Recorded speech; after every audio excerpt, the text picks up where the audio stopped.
Hello, John. Thank you for coming back to the channel. Thanks for having me. Yeah. A lot has happened in the news, but before we start talking about current events and your perspective on things, I just want to remind the audience that in the description of every video that I've been doing with John, there is a link to his website. So please click that link, and that will take you to his website, and you'll be able to sign up for his periodicals and also sign up for a reading. We'll go into a little bit more detail about what a reading is later in the show, but please click the link, sign up for his periodical, and take a look at his books that he's written over 50 books. So please purchase the books and help John out. So thank you again for coming to the channel. And how you doing, John? Oh, I'm doing good. And just before I forget about it, if people just go to Amazon.com and type in John Hogue, Hogue, and then just click on my author's link and you'll see not all of them, but you'll see a lot of the books that I've written, and you can kind of check them out and see if you're interested in buying them as a printed book or an ebook. Great, great.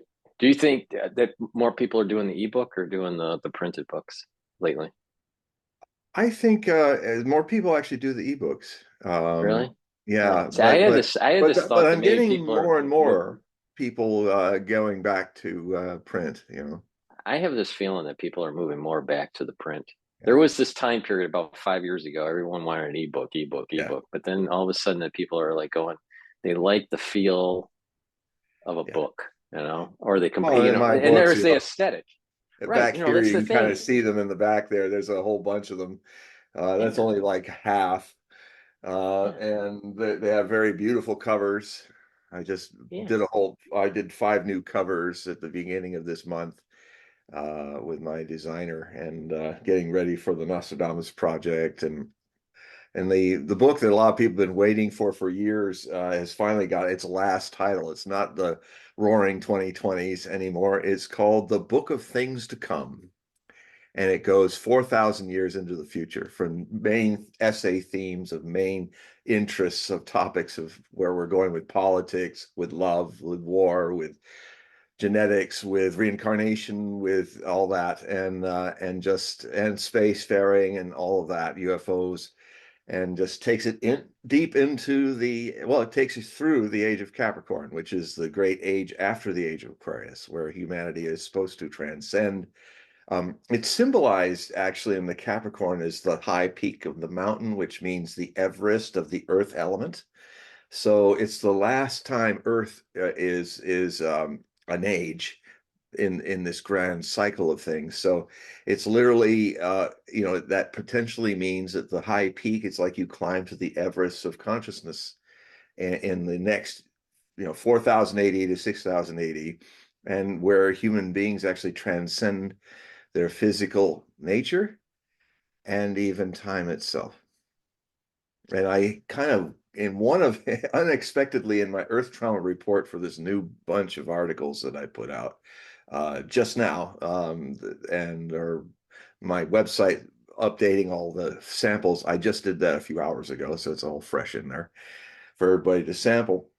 But it happens sometimes in medium work. You're going in a certain way. Well, it happens in our shows. We're going one direction. Suddenly I started writing the kind of narratives, kind of unstuck in time, that because triggered by the age of Capricorn idea about the possibility of a lot of the solutions that are maybe going to happen at the last minute. We don't kind of cross over this and cross over that and end ourselves, because perhaps at some point in the timeline, as we see it as human beings, is a linear timeline.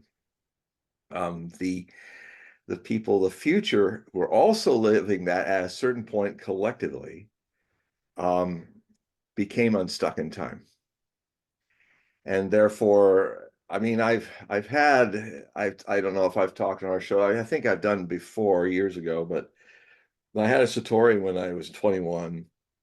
And a Satori Zen is like a glimpse of the truth enlightenment. It was just very, very powerful experience where I think what happened was I went into the Akashic records.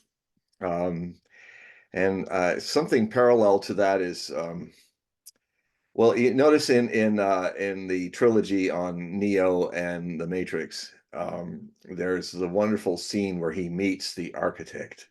I think it's in the second movie. And I was thinking that whole area is surrounded by television sets that are like in a huge spherical, just endless television sets.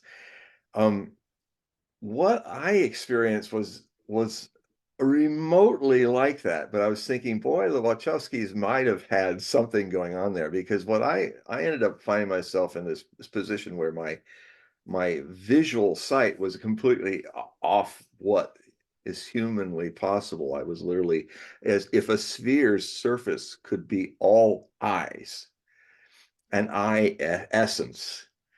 It is seeing everything behind, up and down, and all around in a huge spherical space of seeing. And and in the center was me witnessing the seeing, and around me were infinite, not just TV sets, but I can't even explain how. It's like, how does an aurora float? And it's like this, and then time seems to have stopped, and now it's like that. And you're like going, I don't, there's no like thread to how it's suddenly doing this over here when it was there. And so this quality around each framing in a strange darkness were these opens, these apertures, and they were infinite, uncountable. And they were all, and it was literally, I could bring words to it now. It's something Nostradamus, when he would try to talk about his channeling, because he's mainly a channeler. Um, I have to apologize for people, because people took up my talking about his water gazing in the early part of my career. And then unfortunately, I was not aware how Hollywood can then turn that into that's how he did it all the time, even though I said he did other things. So, but actually what he was a channeler of spirits from the low daemon, the astral, and the limbo areas, the this plane, and the in between period to the second plane, third, fourth, fifth. And he used angels of fire more than the other elements, or archerons, kind of superhero type things. And but the seventh was the Godhead, the divine plane. And in that plane, there's the past, the present, and the future all meet, all happening simultaneously, and all of their possibilities, and all the things we've ever thought or made or created, all the music we've created, and not just us, but all infinite worlds, and all the things that they have done, all the memories are in the Akasha, which is a Sanskrit word for sky. That's what the Akashic records mean. It's the record library of the heavens and the celestial library. And so all of this was happening all around me, because what had happened is I was involved very much. This was before I was a sannyas, and that, but it kind of led me 4 years later to going to India and all. But what what what happened is I was in the Robert Monroe's Institute, one of his 60,000 people in the Gateway program, where he was just trying to get people to use his theta wave 32 track tapes. That was taking amazing work, because he was a sound person in radio and all. It was amazing what he did, because what he did is he came to understand that people that are in deep meditation seem to be in a theta wavelength. Their brain goes into theta. So he was thinking, well, can we just use our modern technology to lay somebody down and breathe and wear the earphones and actually create the theta wave? And in a way, I think he did. And then once you have the knack, I would add, he didn't do this because he was still relying on the tapes. But what came on for me is that once you get the lead to how to do it, you might call this the, they've said how some people had used drugs to, and even in ancient times in the Sanskrit periods, the soma is used to give a glimpse of the work that you do with your own being. It's a little artificial glimpse, just like people have had a lot of awakenings with what my master Osho used to say was the very violent way, which is LSD, which kind of forces it on you. And but all the same, a lot of people started, Terence McKenna, a lot of other people started their path because they'd had a glimpse through a soma-like event. Well, Robert Monroe was doing with the theta waves and tape, gave me a taste of how to relax myself into theta. And so I was doing Zen breathing meditations, first real serious meditations that I did in my life. I'm 21. I'm sitting in my bed in the corner, breathing in 10 and then holding and breathing out. And at a certain point after doing it for a few weeks, I suddenly felt incredibly heavy, like tired, but like I was lead. And and I and it got so bad that I had to stop meditation, and I somehow managed to get up, and I literally like fainted on my bed, fully clothed with my shoes on, and I just went flunk into the bed. And at a certain point, I'm in that kind of borderline between waking and sleeping, and where the rules of this dream start to fade into the dream world. Um, and I had this awareness as, oh, I should have taken off my shoes before I got into bed. There, and I was looking and saying, there, I've got my shoes, and I was not kind of aware that I was looking, hovering over myself, and saying, well, that's how I saw it. And I said, but wait a minute, how am I able to see my shoes because I'm laying down there, which I was equally feeling. And then it dawned on me that, oh my God, this is the most conscious I've ever been in a astral projection ever. I am like in it.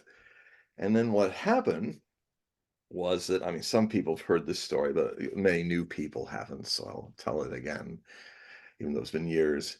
Um, what then happened was I found my consciousness, my witness, becoming some kind of thing that was floating in the corner of the bedroom up near the ceiling, like over there, and looking kind of down in this kind of widened look of me down, seems much farther than normal, down there in the bed, laying laying there. And I started to hear distant, all around me was a distant sound of something like a waterfall made of human voices, infinite voices. Oh, but it was like waterfalls all around me. And then I began to, this spherical sight started happening where my consciousness began to expand and start taking in everything that was all around it, 360, all this way and all around.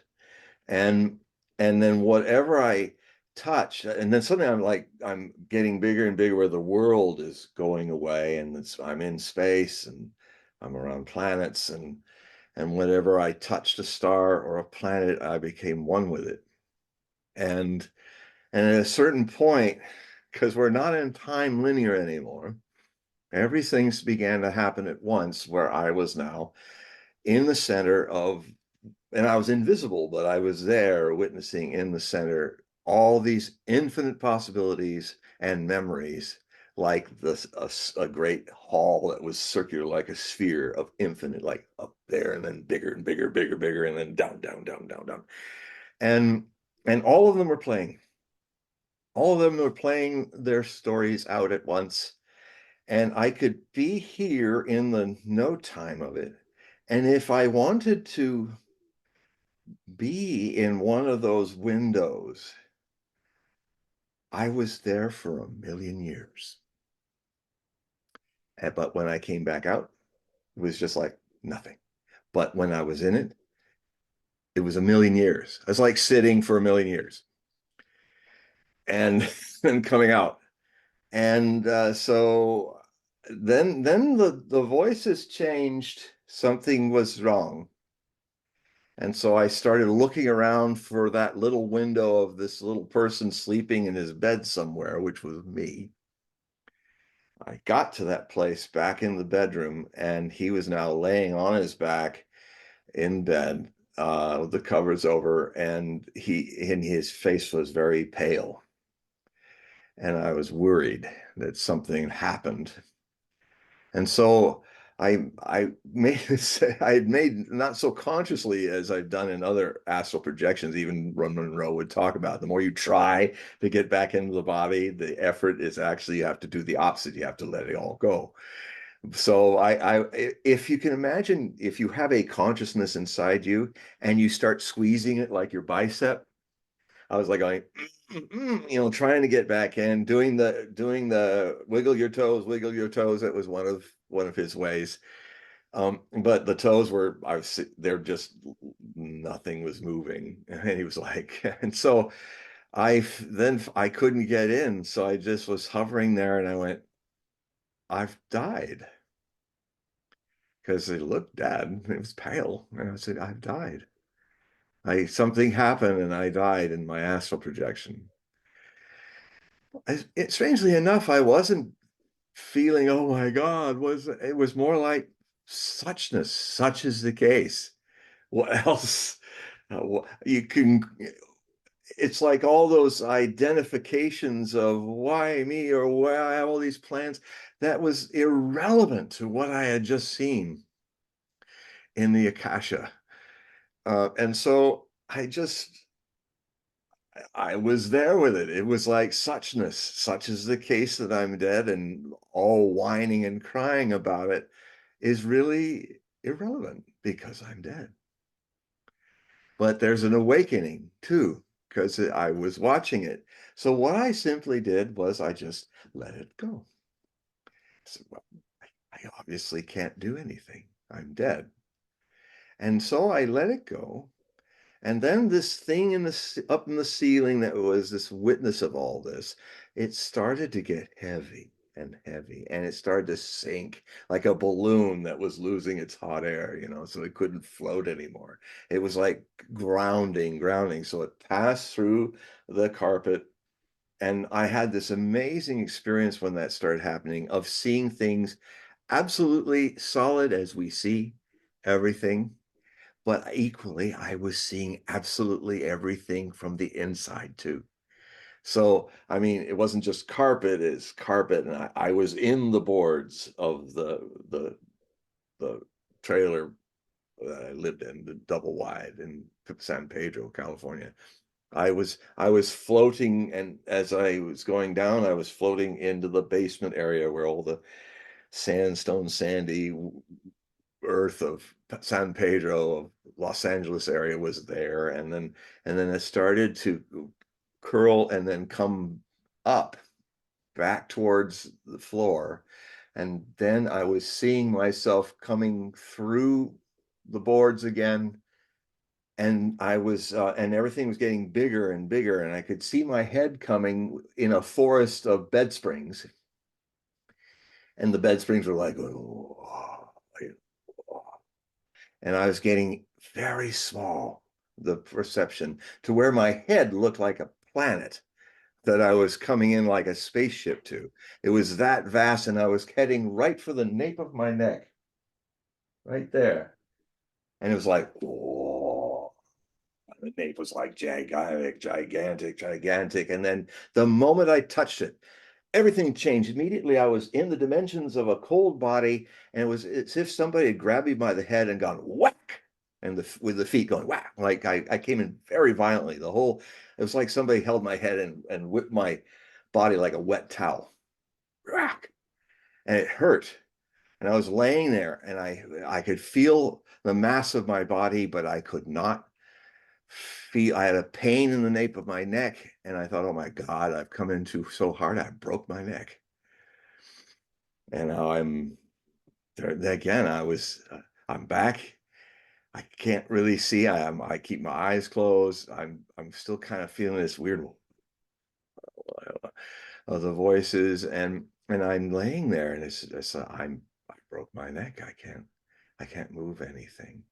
So I just was there with it. There's just no when something like that's happened, there's no time to waste on your pinianic little mind and all the things that it's been taught, because it's not relevant when you're in such an experience. It's just a dream. So so I waited. Well, I was just there. I couldn't do anything. I couldn't call out for help or anything. I was just there. So I laid there. And in the span of about 20 to 30 minutes in normal time, slowly, I started to feel my body come back from the top down. It slowly. And when it got to where I could feel my hands, I was so happy and grateful because well, at least I'm not a quadriplegic. I can use my hands. I can create. I can write. I can do things. I could sing. My throat was back. And then very slowly it got all the way eventually back to my toes, and I could feel myself in. But it was literally the astral part of me was very not quite integrated into the body, to where I really was a little stuck out of it. So what I did then is what Monrona taught us is when you come in hard, I laid over on my left side and tucked the pillows and watched and let myself doze asleep so that the body could come out and come back in the right way and adjust. So that happened. I woke up 20 minutes later, and I have never been the same since. I I have eyes behind me, below me. I can see out the bottom of my soles if I want to. I've not been the same since. Wow. And so the other thing then happened is let's see, I then went to India and was initiated by Osho as a sannyasi, disciple, Swami Dhyan Arjuna. Eventually my name was, although it was first Dhyan John, but eventually he said, I always felt he had quite a name for me, but I was afraid of it. But then and on the ranch, there was this one day where I wrote him and I said, I've finally made peace and made friends with John, and it's been a lovely 18 months. Now and one of the most beautiful things about when things are really lived totally is one moment they're freed. So many people hold on to things because they haven't lived them. They haven't burned it at both ends, or they haven't just. And it was amazing to experience how my identity of that name, all it needed was a few months of just being a friend of this John fellow. And then I said, I'm ready for the new name. And when 2 days later, he wrote back and he signed it and gave me the letter. And he gave me the name Swami Dhyan Arjuna, which is like being called in Sanskrit John Wayne. It's like, well, I'll tell you, little Pandavas, when we go out on the battlefield of truth, I've got a king that's guiding my chariot, and that's Lord Krishna, but I'm kind of feeling a little weird about killing all these people on the other side who I have, if they want the crown, they can have it, pilgrim. Uh, so, he breaks down on the battlefield, and Krishna, the two armies are waiting to fight this huge battle, which is the Mahabharata, the great Indian war. And it's in the Bhagavad Gita. It's a little chapter in this huge, literally, it's this thick of all the volumes of the stories in it. And so Arjuna was given the crown, but all these other people wanted it. And a lot of them were people he loved, including Dronacharya, his teacher, the one who taught him how to be this incredible archer.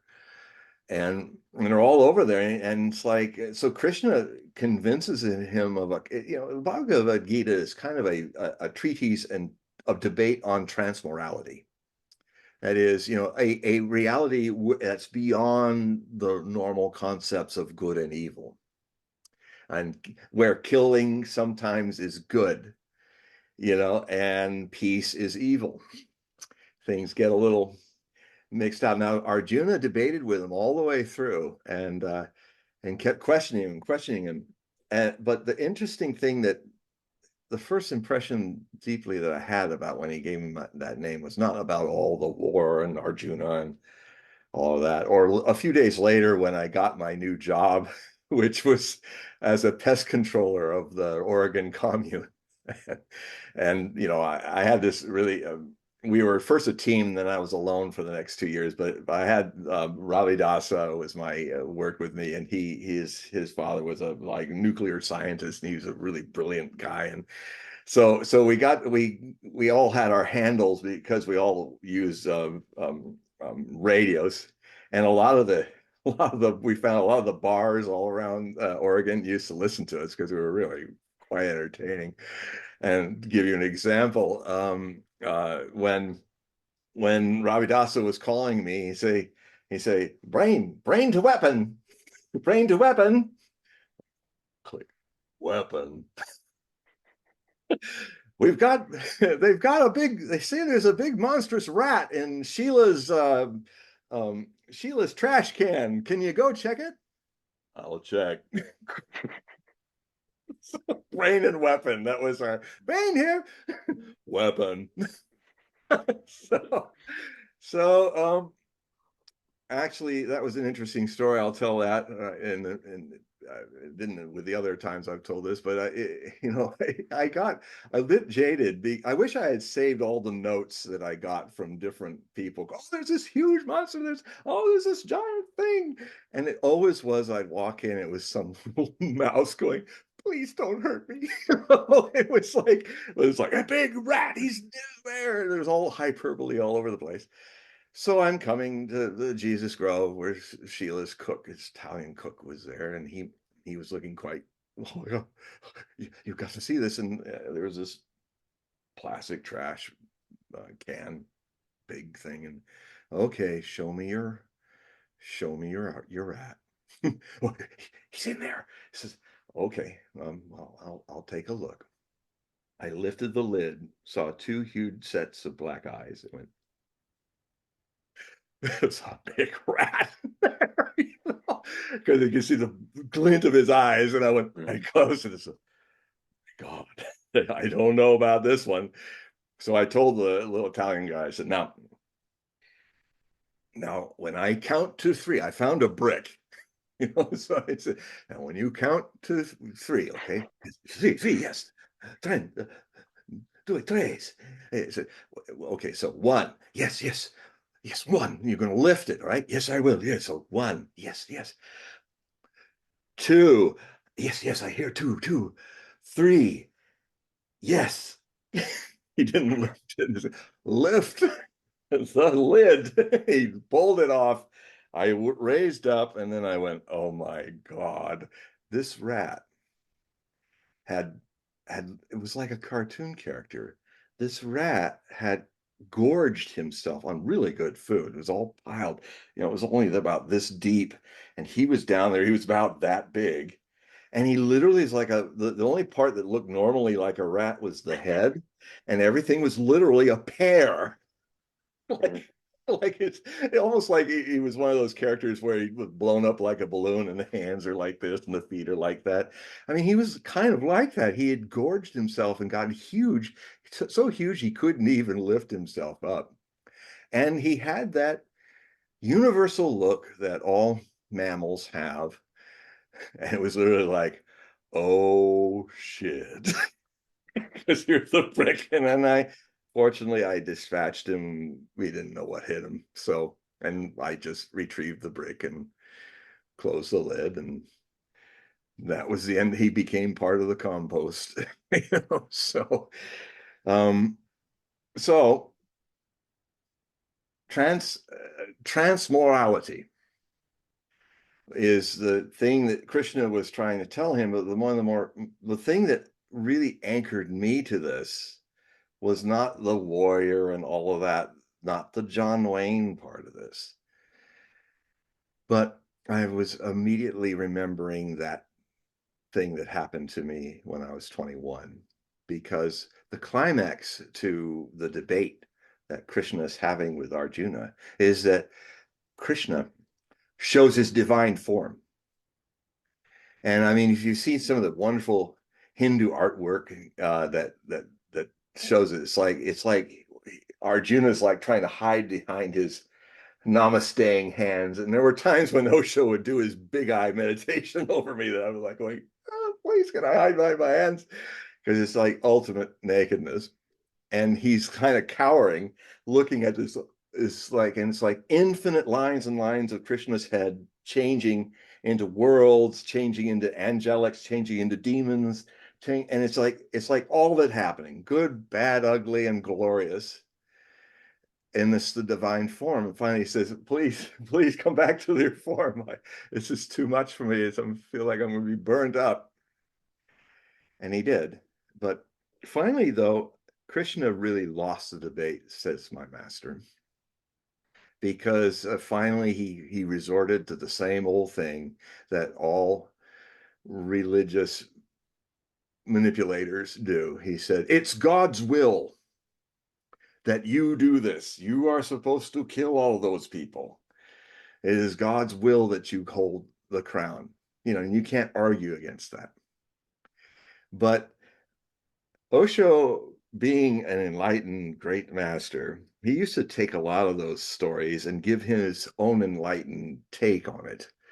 And I'm going to write a short story about this based on what he said, because he said if I had been Arjuna, he said I would have said, all right, then if it's God's will that these men are going to die, it's God's will that I don't want to do it.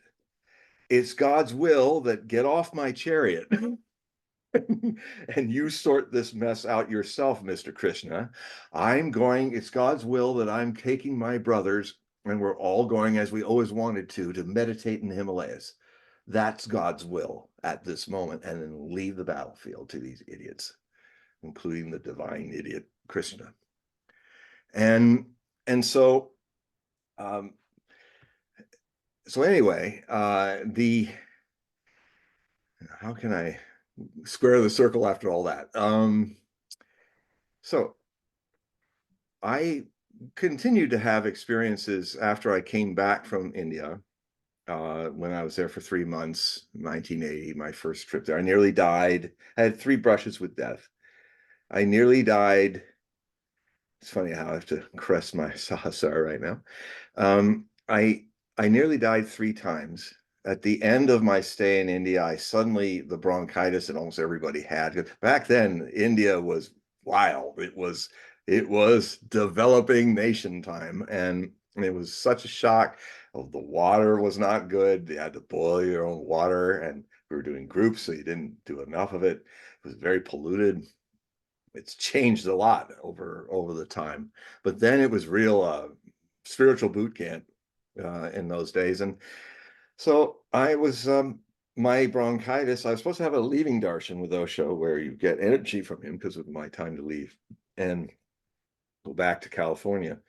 And so I was having a little party with my friends, and in the space of 1 hour, I suddenly became seriously ill with walking pneumonia that became severe pleurisy in both my legs. I collapsed. And they literally had to carry me to a rickshaw, 3-wheel rickshaw, and carry me to the number 70 Corrigan Park Ashram Medical Center, which they sent me there because usually I wasn't a resident, so it was like big taboo that I wasn't part of the permanent communards at the time, but that's where they sent me. And so I'm put into behind a veil in the main room there. The screen is closed, and I'm laying there in one of the waiting beds, and I'm literally convulsing. I'm watching myself. Inside, I'm just watching myself going, like it was happening to somebody else. And I think my fever was approaching 104 or something like that. It was, and at one point, a lady from Switzerland that I still contact, she just came, and this little young woman, and she put her hands on me, and she took the shivering away. And she was a real healer, just, and then I looked, I said, thank you, thank you. And now outside of the curtain were two yelling, well, one screaming woman and a very calm voice, a very British voice responding. And so the man that so anyway, there's this English lady is like, well, he's not a communard. He's one of the guests. We should take him immediately to the Indian hospital. Of course, that would have been terrible because in India, if you, as I learned when I had one of my friends get very sick, and I ended up helping her recover, is that in India, if you're alone, everybody has family, so the family takes care of you, and the nurses, and this is at that time. I don't know if it's changed, but so the nurses aren't there to take care of you. They're there to give you drugs and things, but the family is there to take care of you. So I suddenly discovered with my lady friend who was really sick, and I had to stay there day and night and help her and be her family. So I did it. But so anyway, to send me, a novice, out into Indian hospital land, I probably would have died, But anyway, so she's saying, well, he's got to go. He's not. We got to keep the beds for our workers and all that. I said, well, you've got to understand that he is really sick. He's really sick because he had seen me in this big, tall stork of a British man, and with this beautiful, mellifluous voice. He said, so, and she's still, rah, rah, and the more she gets even more, rah, rah, well, he's like, yes, I know, but this is it. And he later became a good friend of mine, and this Osho's doctor, actually, Dr. Amrito. And and now, just because of what's happened recently, he has now been given the job. We used to sometimes, when he'd be finished with Osho taking care of him, we'd go off a few blocks down to the Five-Star Blue Diamond, to its bar, and like authors, because he is an author, very good one, and usually do, is they, down a few gins and that cancerous IPA beer in India, which had lots of glycerin in it. Like, it was literally come out like gunks if you could pour it out.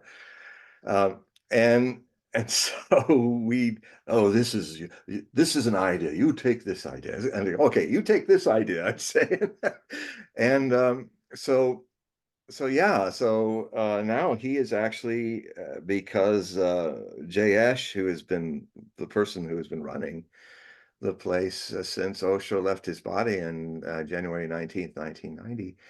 Now he is head of the Osho Resort and the OIF and the whole thing.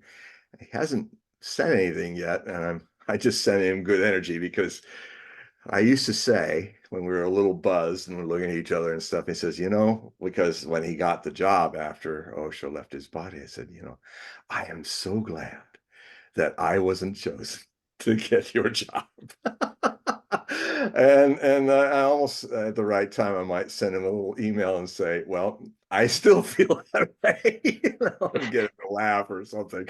But anyway, so, but he kind of saved my life. So, and but that's how things have changed with all that, and the organization and stuff is a story I will say for another day, which is really a study in seeing how a living religiousness becomes a religion, and how we all, the exoteric part members of it and the esoteric members, both have their part in this interesting drama of how this happens. Um, and there's been a lot of arguments on YouTube or Facebook. A lot of the sannyasins in their top chat rooms argue about this one quote that Osho made in the Ancient Music of the Pines, which was a book on Zen that he did back in what we call Pune 1. I mean, that was before the ranch. I was at the tail end of Pune 1. And then when the ranch folded, there was Pune 2, and I was there for that as well. But he basically, I had to point out to all these people having this huge religious argument with each other, is I said, wait a minute, guys, it sounds like you're all missing whether you're on the side of one side or the other. Don't you remember the first three words are really fundamental in understanding? He said, I am creating two groups. The master creating two groups. Now, so they're not like supposed to be, there's got to be, so it's funny how everybody was not listening to that. And I said, so all your arguments are not taking into account that there's a device here. The master said, I am creating these two groups. And so, because they both have their function. The people who preserve the words, preserve the temples, who make sure that the teachings of the master can live for thousands of years, have their role to play. And he said fundamentally what will happen is the people who are living the teaching, the esoterics, will at a certain point, because they're naturally rebellious, they're going to kind of one after another be kind of cast out, so that the foundation, that can build upon that, can happen. Um, so the but that's another story. The story I want to stay with is how I somehow managed to get back, because I was laying there in the bed. I could start hearing the music a few blocks away, wafting through the sitars and the drums, waffling through the banyan trees.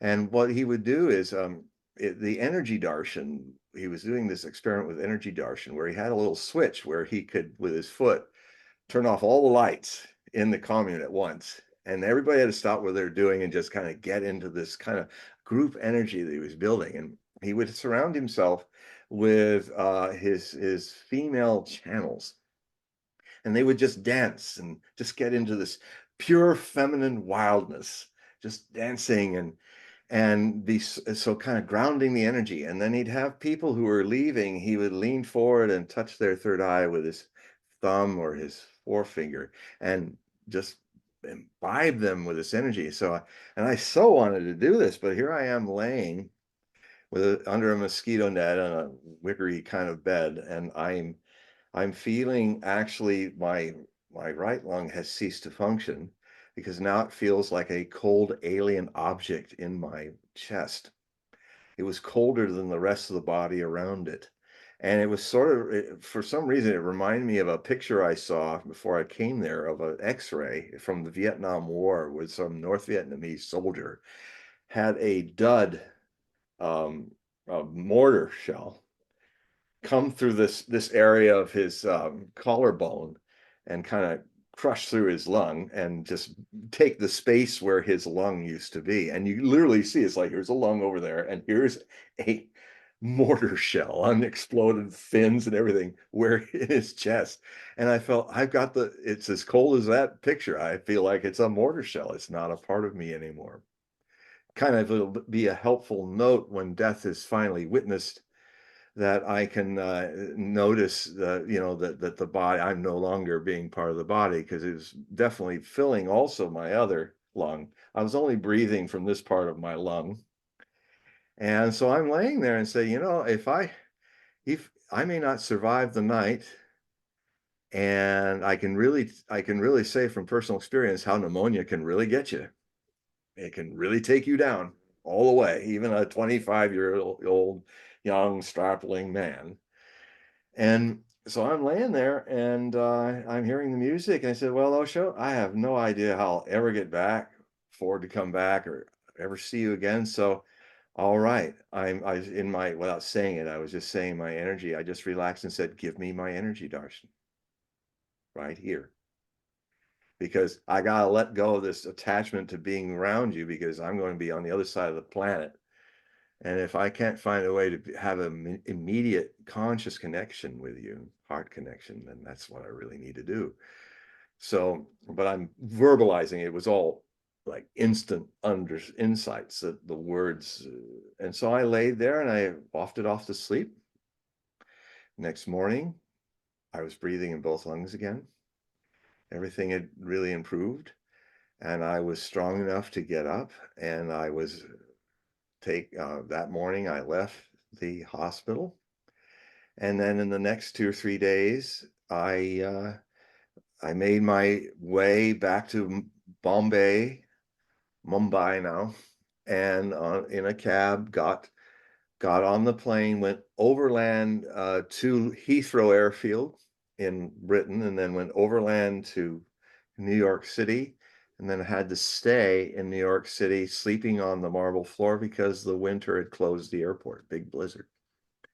But now I really kind of was a seasoned veteran of living in wild places. And so it was like if I had done that when I was going, it would have been a big trouble. Here I am just in my orange robes and cotton.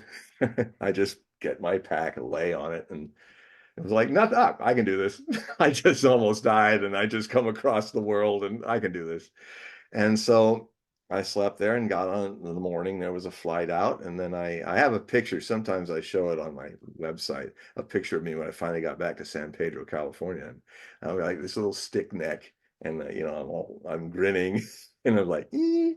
And my doctor saw my tests and actually called me as you get your butt down here. He's the guy that say, take 2 pills and I'll see you after golf. So I went to him and he was into Zen, thank God, as outside of California being all woo. Because what I told him, and he said, look, you should be in a hospital. You have severe pleurisy in both your legs. I don't even know how you're standing. And I smiled at him and I said, I am standing because of the grace of my master's healing. My master's energy has carried me all the way back to Los Angeles. And he kind of went, well, okay, yeah, because you could see it. I was skin and bones, but I was radiant, and felt this feeling of grace in the room. And said, well, if anything happens, just go to the hospital immediately. And so I began my slow recovery. Um, and then a few months later, on Ash Wednesday, 1981. I was going to, we had Utsava Meditation Center down in Laguna Beach, and from San Pedro it was about a 2 hour drive through the city. And I was getting ready to go. And then at some point, I suddenly felt like there was a huge, big boot, so big that I couldn't even see it, like I was the smallest little microbe and I couldn't see it, but I could feel it over my head, and it was about to step on me. And so I had this, I was feeling, I think I'm going to die. Something's about to happen. I was going to go down and see my girlfriend Sannyasam, who was going to make dinner for me at the center.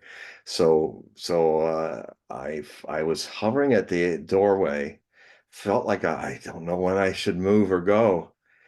And then suddenly some invisible hands thrusted me off the threshold down to the car. I got in my two-door Maverick.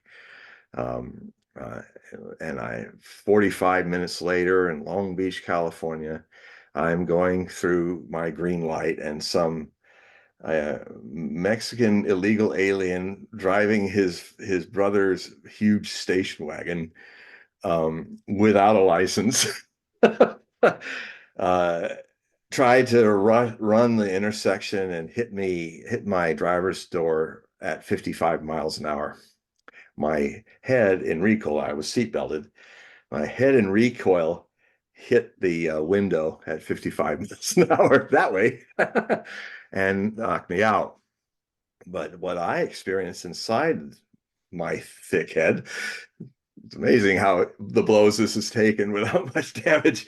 The I felt the reality of the car, the wheels, the dashboard, the glass, it all in the sound of the explosion of the collision, it all ripped away, all reality as I knew it ripped away like ripping sheets, just ripped away, and I was thrown into an infinite goldenness.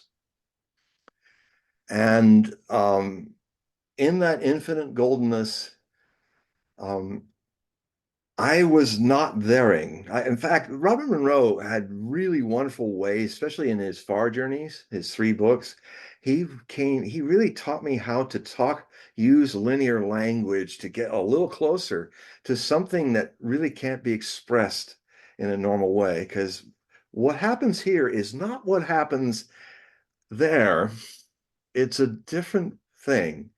And so I am in this infinite goldness, and I am not thereing in that infinite goldness. And there's two others not thereing too. And we are not sitting there, and we never said anything, but things were heard that were never told. So these two impressed, without saying a thing, impressed upon me, if I were to put it into words, that you're home now. Uh, this is, in fact, you've never left. This is your home. And and then they impressed upon me, and they said, and it was a complete, like, open-ended, no judgments for and against, like pure communication of suchness, tathagata, as Buddha would call it, that such is the case, that you are in this infinite goldenness, such is the case that you are, um, that we can talk to you without talking, and you understand without thinking. Uh, and the message they gave me was, if you wish to stay here, since you've never left, you can stay here. You don't have to go back. But we are here to remind you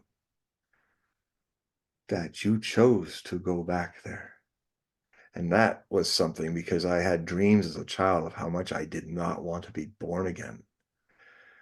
And in fact, I was holding on inside my poor mother for 15 hours until finally the doctor had to push. I got a little birthmark from that, push me out, because I didn't want to go out. It was a big, I really didn't want to come back here again one more time or whatever. But so it was like they were talking about it. They're like saying, without talking or saying, they're impressing upon me that we're here to tell you that you chose to go back. So I'm responsible to go back. That is my responsibility. And so I then impressed upon them without saying anything. As I was kind of, the quality of the goldenness was like music, that if you wanted to see the world that I came from, it's in the bass, counter bass tubas and the counter bass strings. They were kind of off in the bright brass and high sweet strings. So that lower tessiture was Long Beach, California. And so I said, I impressed upon them, I'm really going to kick myself from going back from here to Long Beach, California. And then I woke up in the car, and the first thing I felt was, well, I was laying way over. I'm still quite double jointed, too many lives as a yogi, I guess, even at this advanced age, pushing 70. But I was really, really limber in those days, and what had happened is my head had gone way over, and as to the point where I'm literally seeing my Osho mala with his face on it, and the first impression I had in normal time was, well, at least that isn't broken. And I kind of had a dual knowing that I knew I'm missing time, because I had a slight pain in the side of my head where I hit the window at 55 miles an hour, recoiling.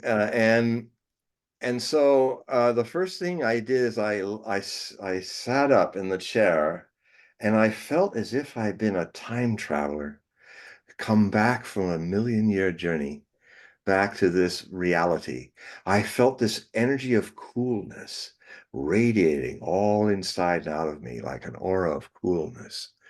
Um, and I was incredibly relaxed and refreshed.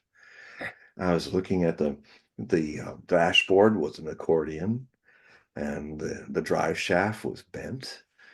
My seat was kind of normal. The other seat was tilted. It hit most of the force had gotten not in the door, but in the dashboard. It took most of the force of those 55 miles of this big boat of a station wagon that he hit me with. And and then I started giggling when I saw the brake pedal and the drive pedal. They had literally somehow managed to crunch together and tie themselves into a bow. So I laughed, I giggled at that. Now, while all that's happening in the car for me as I'm coming back from some distant experience, I later on, I got the reports of what was going on outside with all the people watching what was left of this crash and watching this very pale man with his head way too far over. So everybody assumed, including the paramedics who were working on the guy who hit me, who had bashed his arm pretty bad in his own act of running the red light. And there was this man from Ohio who called them in, who is the person that told me all of this, and how people are all waiting. Says, "Oh, I think that kid must have, in the force of the must have broke his neck. His head's way forward. He must have broke his neck. It's because his neck is white as a sheet." And then of course there was this moment where they're all gasping because suddenly I lifted my head up and sat straight. And people, she said, we thought it was like Lazarus coming back from the dead, man. It was like, oh my God, he's alive. And and so that brings me back to me in the car because the outside world is trying to get my attention and a tap, tap, tap, tap, tap, tap on the window. So I look over and I see one paramedic who's nose to the glass trying to talk to me. And the other paramedic's got the jaws of life. Boom, boom, and he's ready to open this thing like a crab, this car and pull me out. And so the first one saying, "Can you get out?" I wouldn't. I looked down at myself. Yeah, I'm all here, no blood, no anything. I'm all complete. And I went, yeah, just very calm. And so my part of the door was still working. I guess the other part was broken off. So I open the door, I pull it open, I step out into an intersection filled with gasoline, an ocean of gasoline, and I'm standing there in my maroon Swami clothes. I was in maroon, my mala. I mean, so these poor people, they first seen this guy waking up, and now he comes walks out like a Swami. Here's this Indian looking white guy, and they're like, "Oh my God, what is this?" And and the first thing my eyes settled on was this van splashing across the intersection of gas, coming at me, and his suspenders were trying so hard to keep his huge belly in their control. As he's running, and his belly is like, "No, stand there, don't go back like that." And as he gets closer to me, he's got kind of this bald on the top, bozo hair, kind of out. He's missing his front teeth. But he was he grabs me and picks me up off my feet. This is how in shock these poor paramedics were in. They were literally like going, "Oh." and and he said, "Oh, son, it's so glad you're alive." And he said, "Them sure good beads." So he started grabbing my beads and running his hand up my mala, my magic beads or something. "Them sure good beads." I said, "Well, yeah, they are." So that's the moment he put me down. I kind of had to take command of the situation. Kind of ironic when you're the victim and you have to go, "Everybody, attention, please." I'm missing some memory. And then suddenly they snapped out of their shock. And suddenly, was, "Oh yes, okay, you come here. We'll put you in the ambulance." Because I said I need to go to the hospital and have somebody look at I think I have a concussion. I'm missing some time. I need to lay down and check me out. "Oh yes, yes, okay." And then suddenly they're all being together with it now. Um, at the hospital, and then later when the filing of the reports happened later, following week, there was this old police cop, and in both cases he said the same thing. He said, you know what? I've been 30 years in the police force. I've scraped a lot of people off the streets. I've seen a whole lot of accidents. It's LA, car capital. You live and die by the car in LA. And he was like going, what happened to you I've never seen anything like that. It was like a miracle. You look dead. And then there you were, and you're not even harmed except for a little bump on the head. And that I just say that's just miraculous. And so he had to say it twice.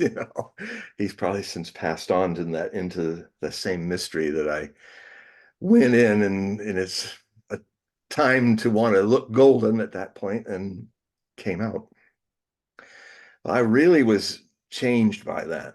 What had happened in the Satori uh, was deepened to where really it's almost like it's prepared me for a lot of what I do now. All these things that happened, um, and and then the third brush of death happened 3 days after that.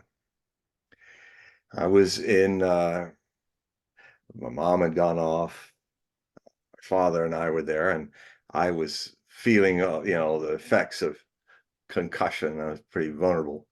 And I was trying to say to him, Dad, I'm going to need some help. I mean, you can't live in LA without a car in those days.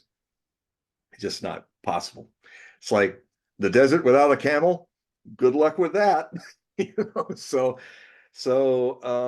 then all the problems, because my father was in deep into his alcoholism, and all the things that were going on were coming to a head, and he just kind of was giving me no way out. I couldn't be this and couldn't be that. He's Taurus, so when I came back all dressed in red, he was like a bull seeing the red, and he was kind of seeing something happen. And he says, "You think you're really something, don't you?" I said, "Well, I don't know what I am. Some things have happened. I'm not the person that left and came back." And so there was this point where he was just kind of giving me no way out, but just to kind of emasculate me and all that. So I had just finished drinking a glass of water, and suddenly I felt, because it came up a lot in the therapy groups that I did in Pune. I mean, we had these. There's a movie called Ashram. It's probably somewhere online somewhere, and it shows it was actually permitted by Ocean everybody back in the Pune 1 period to show our encounter groups, which were really something.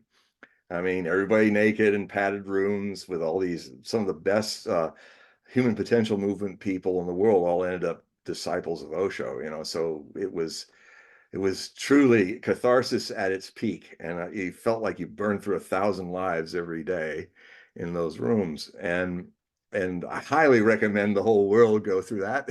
If they had a super group, if everybody could be in a super group for 3 weeks, it would end war. It would end a lot of the things that all this savagery and stuff has to have an expression. Um, and if you can do it in a protected way with people who are going to watch you and make sure you don't go too far or anything like that, or hurt anybody or yourself, um, then in that situation, you really can let go. First, you let go all your clothes, because just like the people in the Naked and Afraid shows, at first it's a shock to be around everybody naked, men and women and everybody. And then you get over that. And then there's this weird innocent thing that happens. You start to, well, this is humans in their skins. These are humans not wearing their ego costumes anymore. This is where we're just these naked people, like the animals who don't wear pants and ties. It's like now we're like, it's almost like this beautiful, innocent thing takes over, where, we're all a bunch of hamsters in the cage, just being hamsters, human hamsters. So it was amazing. I'll be writing a lot about the things that happen in these groups, because it was really unique in the annals of human potential movement, but also of just how the kind of crucible that people go through in spiritual paths like this. never been anything quite like what we did. And um, so so anyway, one of the things I learned, I had this breakthrough where everybody's calling me a phony from Southern California because I was like, I like you, I really like you, and I had this squinted, too much sunshine face, where I was always like, hi.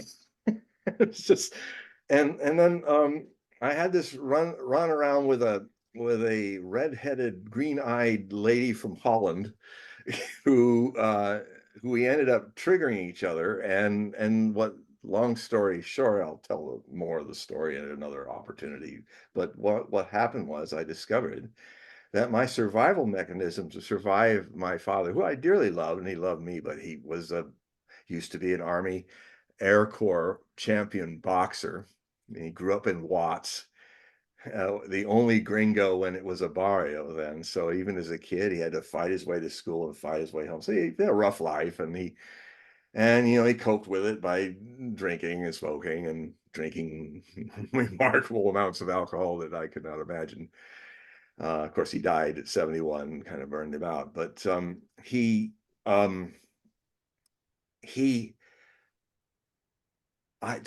you never. I've discovered that I suppressed my anger because if he were drunk, and he wouldn't want to do it, but I just realized that it saved my life because, but it also, all these programs that we get into, these copium programs that, they're not to be condemned. They, when a kid is learning how the land of the adult giants are not what they seem, and the child has to find ways to survive it. And it's all kind of under the surface, not quite conscious, but it comes out in these groups, and you suddenly realize, I um and as I was crying, we both kind of were shrieking at each other, shrieking, shrieking, shrieking. And there's one moment where we both blinked at the same time, the shrieking stopped, and we both fell in each other's arms, the Dutch lady and me. And as they were sobbing, and then one of the group leaders, this beautiful black gal from South Africa, amazing lady, she started stroking the back of my back and said, "Look, you're phony. You've been phony because like 70% of your energy has been suppressed in anger that you've kept a lid on. And now it all came out." And actually, afterwards, they were saying, we were getting a little worried. The group leaders were saying, you were going to kill all of us. So because it all came out at once and it was volcanic.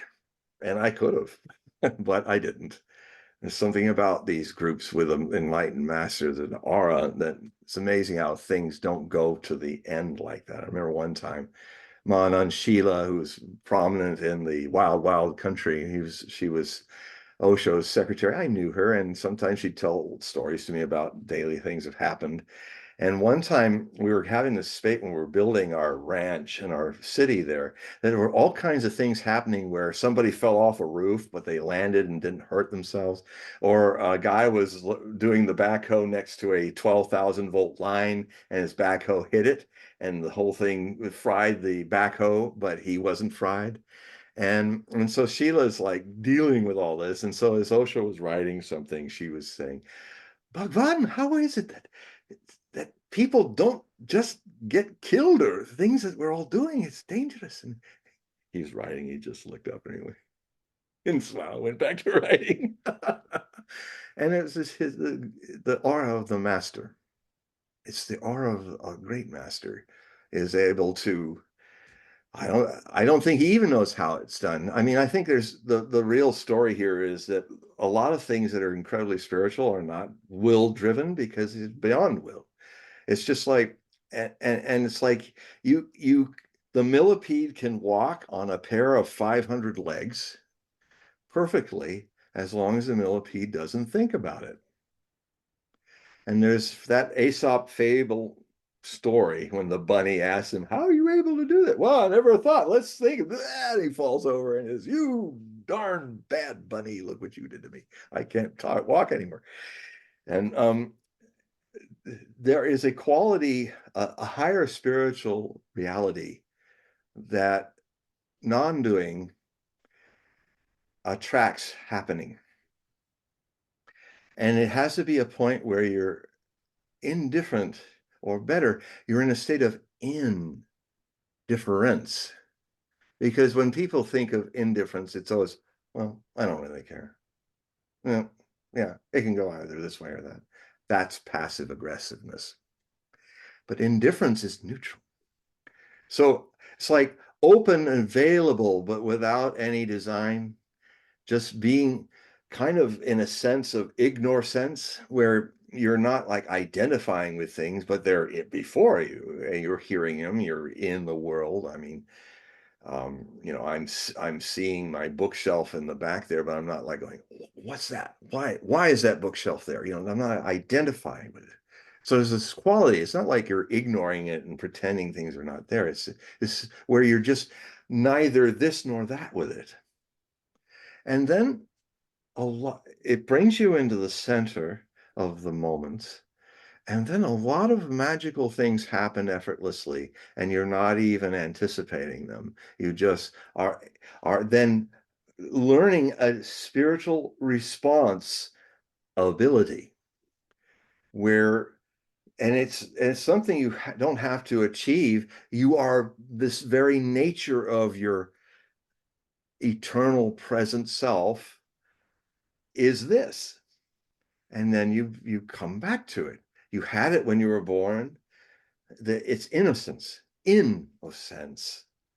And it's interesting because Osho, Swami Dhyan Arjuna, or Dhyan Arjuna, my name means Dhyan meditation, Arjuna, innocence. So it's my path, it's my potential in the name. Whether I fulfill it or not is really up to me, not up to the master. The master doesn't do anything. All the happening happens to you because of the context of a master is a human being that's living in that complete luminous potential that all people have.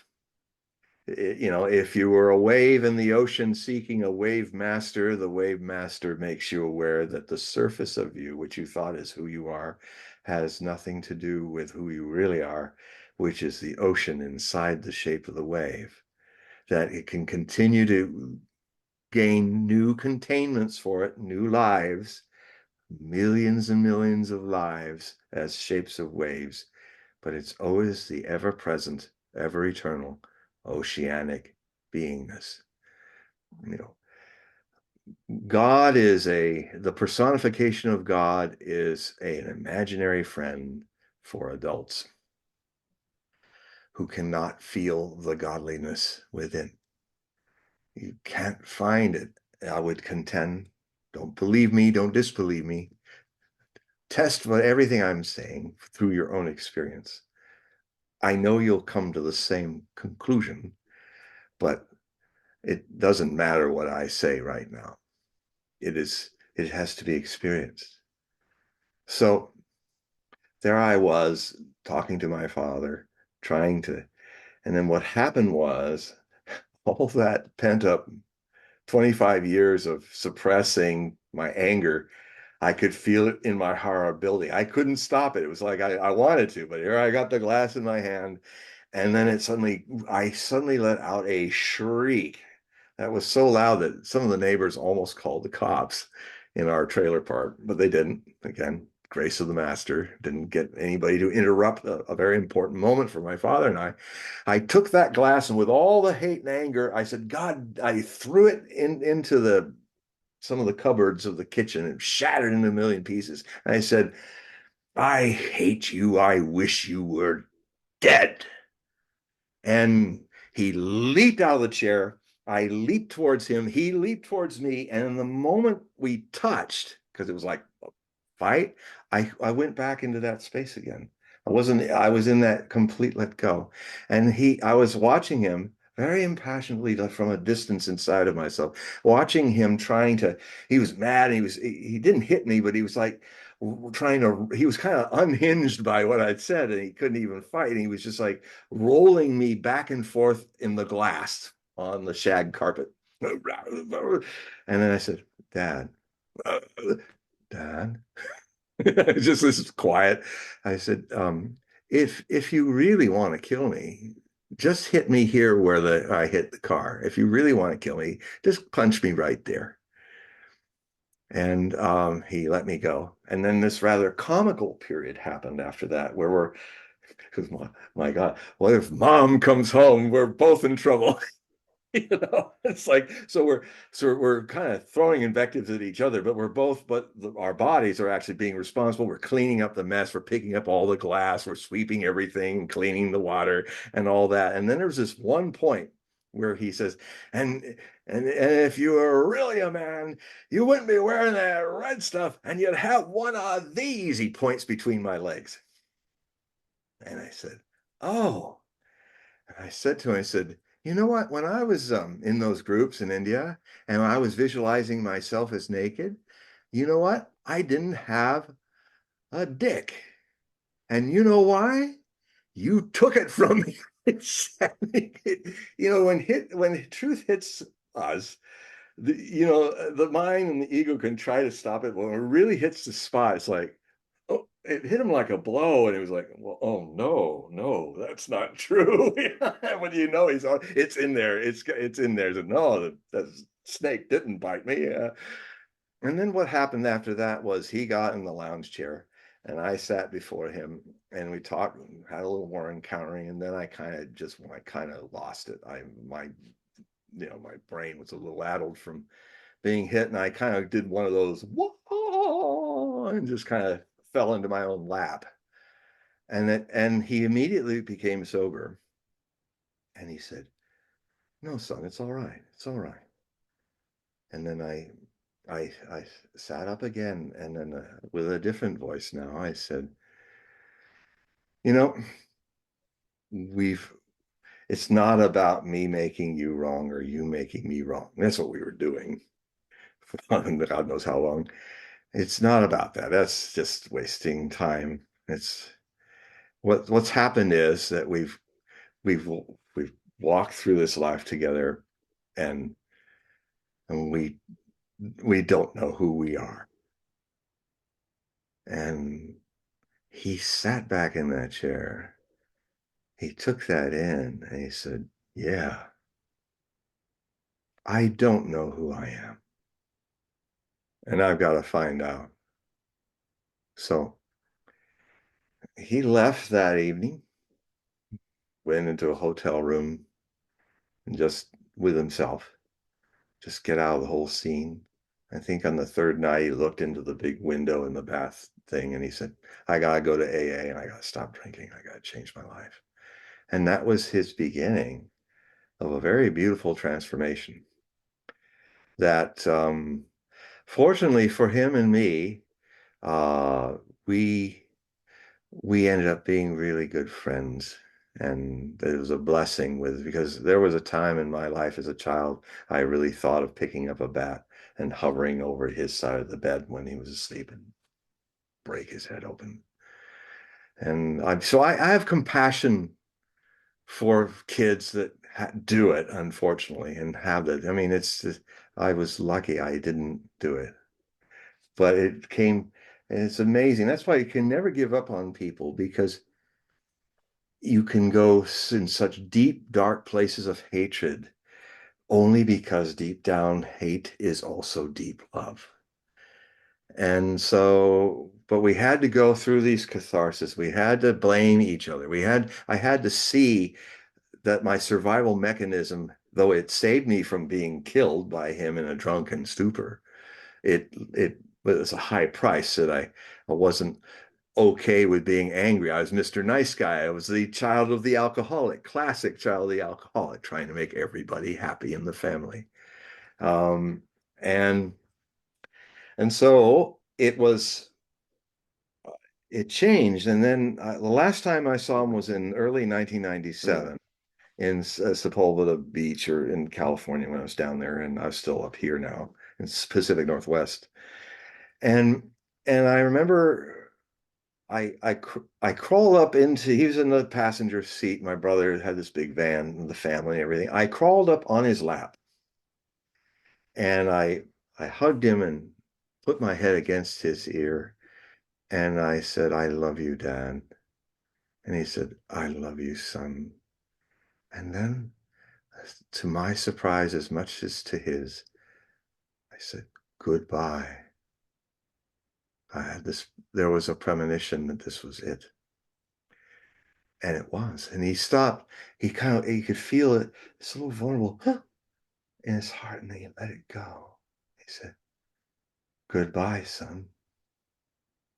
And I went back to the Pacific Northwest, and he was having trouble with his enlarged heart from too much alcohol, and he was uh, he had these moments. Well, his last girlfriend was a secretary in Riverside, California, of a mortuary.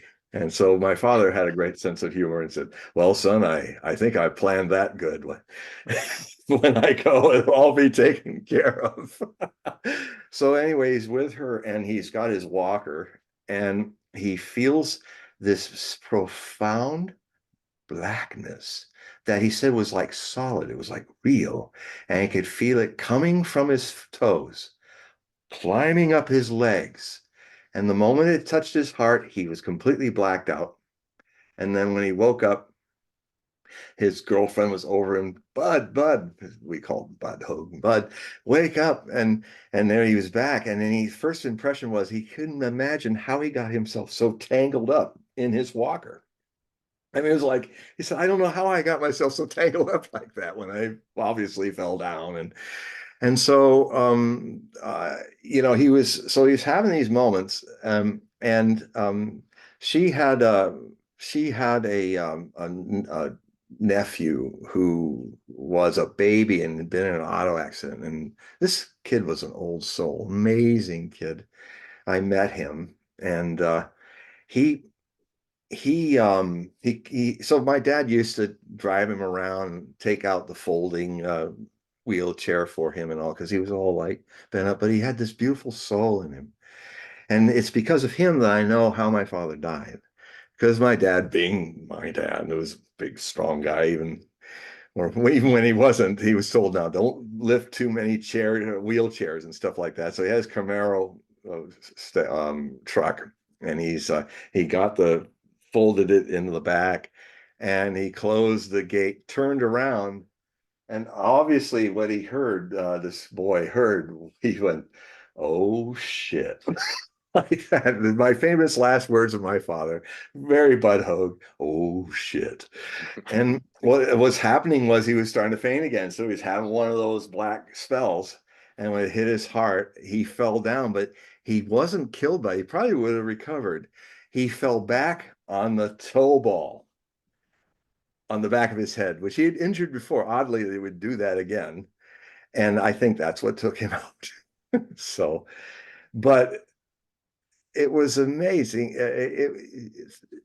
That's why even now and I tell you, things now are developing in the world in these wars that are really bad. A new dangerous territory that really are putting the shock of Adiyevka falling in Russia, the Russians taking this fortress city. After 10 years of siege, it was taken in 2 days. It just fell apart. When that happened, the collective dumbheads of Europe and America started to panic. They realized, oh my God, we're going to lose this war. No, we can't think that way. So now I've been hearing them talk crazy talk about actually finding a way to get NATO to bring all of its forces in to block Odessa and line them up against the Belarusian northern border. And Russia's saying, if you step 1 foot into this war, we're at war with you. And we're already at war with you. I mean, you're now these German generals were caught red-handed talking about, this plan to blow up the Crimean bridge with storm shadows or Taurus, the same version of a cruise missile, like sending 40 of them at and taking the bridge down, which won't change the result of this war because the Russians have built a new train track on the land bridge too. So they don't It's not going to change the fate of this war. Ukraine is losing it, but the problem is now we're really in a dangerous place because the United States is so lost in its hegemonic perception of itself. These leaders, this two-party system, which is one uniparty of the deep state, cannot conceive of losing. And that's very dangerous because if you cannot concede of losing, then you may escalate yourself into taking the world with you and call it something else. So in my personal life of deep, dark things that happened coming back into the light, there is a possibility somehow that the European leaders the and the United States leadership, they're going to have to face and grow up and accept defeat because they've lost. Now, I mean, it's time for this young country to grow up and not be a child who, I never lose. How do you do that? I'm gonna throw a nuke on you. You know, a baby country with nukes. What a concept. Now, Russia is an older country. It has lost before, and it accepted its defeat in the Cold War One. And then it was exploited very badly by America and others who wanted to finally do what Charles XII couldn't do, Napoleon couldn't do, and Hitler couldn't do. Now we'll go in and seize Russia, break it up, privatize it, take all of its great resources that we've been envious to have since the 1700s as a European stock with one track mindset, whether they're Europeans in Washington or Europeans in the other capitals. And it's childish. It's childish because they're seeing, well, we're just coming in as peacekeepers, so the Russians won't hit us. Well, my friends in France, Macron, and all you people, what does the word peacekeeper mean, you children? Peacekeeper means that you've already made peace with the people you're not even talking to who are in full-scale war with the proxy that you've backed up, even with your own officers in underground bunkers helping them blow up Russians, bomb Russian cities. And they've been incredibly restrained because they're adults. They know where this can go. Thermonuclear devastation.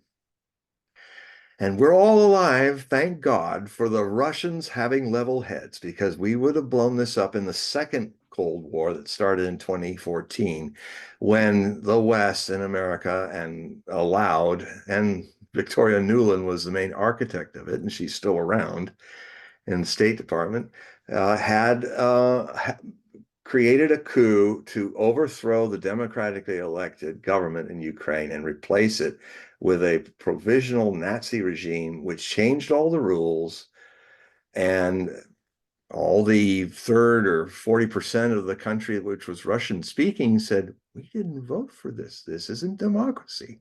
This government, it hates us. It wants us to be expelled or destroyed and take all the land. And so they had to stand and fight. And that's what they've been doing since 2014. This war that started in 2022 February was already 8 years of civil war going on there. And I've been reporting it. Hogue Prophecy has been reporting it. And finally, I'm not so alone. There's a lot more people that are now coming around to this. And so Krishnamurti used to say, you are the world. And if you go deep into that, and to witness the entirety of that. If you are the world, then you're all the potentials of its good and evil. You are Hitler and you are Christ. You're Emmanuel or you're Genghis Khan. So and everything in between. You are the world, all its wars and its peace and its its pieces that are actually preparations for war are exactly the things you can witness happening when you're having a not having a drama, but building up in a peaceful veneer for another drama. And if you can then begin to witness, you are a microcosm of the whole world as a watcher, is what meditation's supposed to mean. But it's the word is the worst word to use for it in English. Contemplation is not what meditation I'm talking about is. It's about being here now, witnessing this body, mind, and the world. And in the witnessing of it, understanding happens on its own accord. Things begin to drop on their own accord because you cannot transcend the mind. You can only understand it through witnessing it. And in the witnessing, you are not giving it energy. You're not making an effort. It just happens that if you're watching your mind, it just so happens that the mind is not being fed. You're not trying to change what's happening. You're just watching it play as it plays and where it goes. And if you try to fight with it, you just strengthen it. If you try to, if you're in a panic and you try to stop panicking, you just get more panicky. All you can do is just let that go and watch it.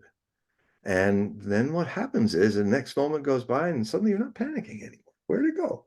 Where did this thing that was going to drive me off a cliff a few moments ago? It's not there now. What? Because the mind exists with our identity to it. So you start to learn more and more about that. So a lot of these things that I've gone through have really helped me see this. And it's given me understanding and compassion for everybody because that's what happens when you're an anger type. Every ego has a Gurdjieff used to say this in his enneagrams. Every ego has its certain persona, main force. We have all these things in us, anger, greed, fear. But in my case, my dominant ego trip was anger, which can become compassion. Now, the other person is a victim.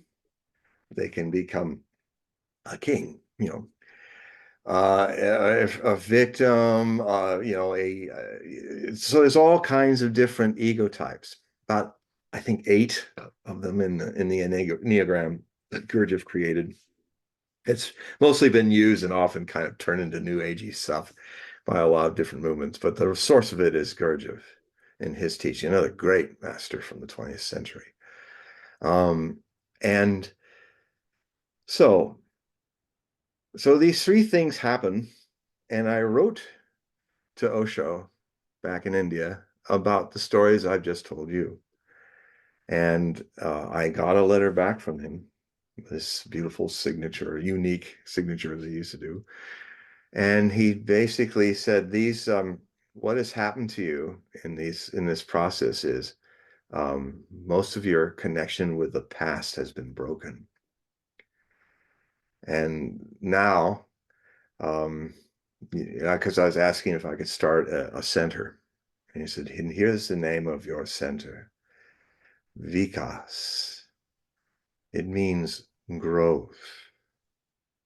And so my center was in my little new car. It was a red little mini station wagon. And I'd haul in my tapes and sound systems, and I'd go to all the very numerous New Age churches in Orange County and Los Angeles. And I was a mobile center. I would do meditation groups in the different centers. And that's how Vikas began growth. So, I knew someone that had a name because no, yeah, it's a common name yeah. in Hindi name, Vikas. I knew a lot of Vikases too. It's like Prem, common name, love. And so Dian, my prefix, Dian, it's funny, when I was a kid and I fantasized someday that I'd become a parent, I wanted to have a daughter and I wanted her name to be Dian. Not Diane, but Dian. I said, how odd that I want it that way, not Diane, but Dian. And I never did follow that path. I've many lives have been a father, a mother, and all of that, but in this life, it was a life to give birth to myself. And so the Dian is me. The daughter is me. Dian in is Sanskrit, Dhyana. And now when Buddha taught it, he was speaking in Pali, so it became jhana. And when Buddha's teaching moved with Bodhidharma to China, it became Chuan. And then when it moved to Japan, it became Zen. Zen is transcends the Buddhist teaching. Actually, it is the flowering beyond Buddhism. People call it Zen Buddhism. That's incorrect, in my view. Zen is Zen. It's the it's the beginning of the path of dhyana out of India to China, to Japan, from Japan all over the world. Zen is meditation, and it is um it is pure witnessing. It's a beautiful statement. Walking in Zen, sitting in Zen, whether active or inactive, one is always at peace. Even at the moment when the samurai's sword is unsheathed and coming at you, the man of Zen smiles.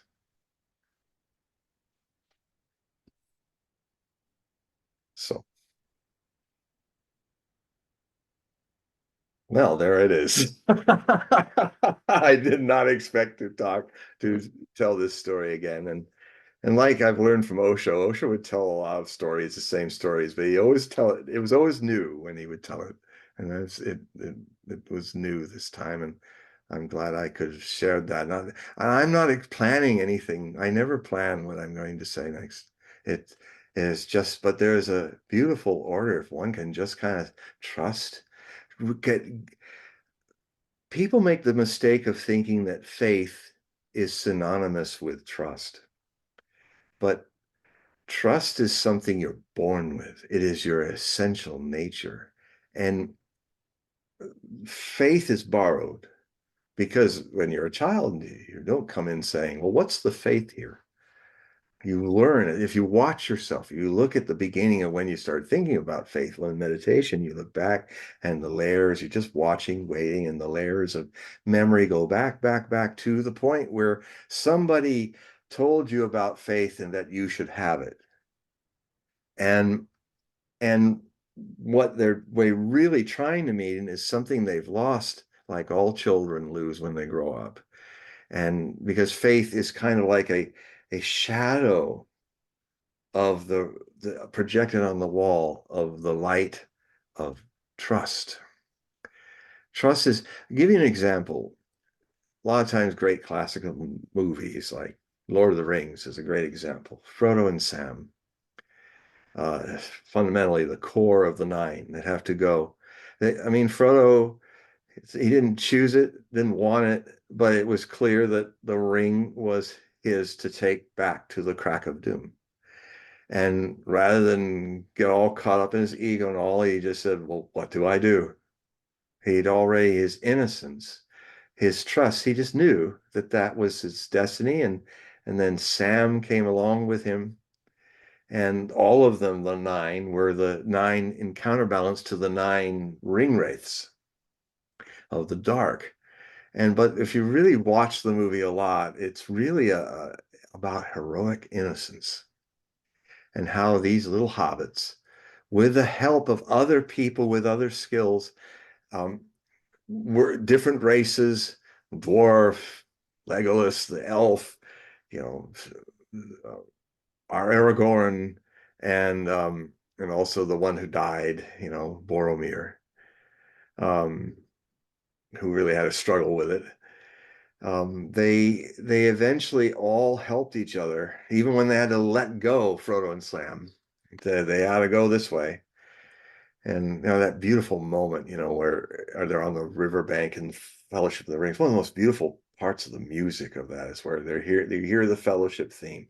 in a higher octave. Da, da, da, da, da, da, da, da, da, da, da, da, dee, da.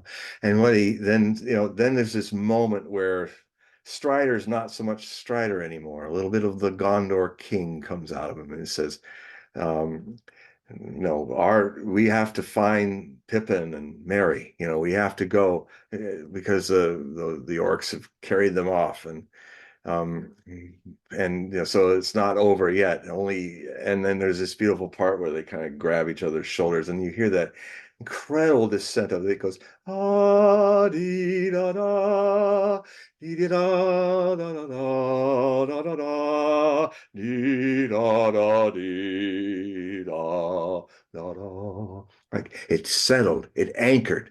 They got their center again, and they go off to try to find Merry and Pippin.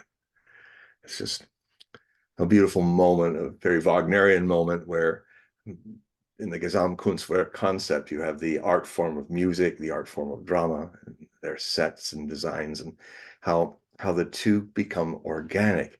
That scene without that beautiful descending of that theme, like a dream of what they dreamed this fellowship to be, and how it settles in this deep, dark, warm brass settling, is like that's the moment when they all like look at him. It says he's our leader, really is. We're going. And then they run off. And then you see Frodo and Sam going off into that whatever that horrible place they were going into. And it says, I don't think, Frodo says, I don't think we'll ever see them again. And then Sam says, we will, Mr. Frodo. We will.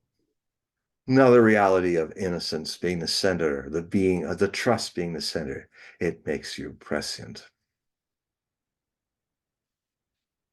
What was interesting about that whole series is just that it was kind of like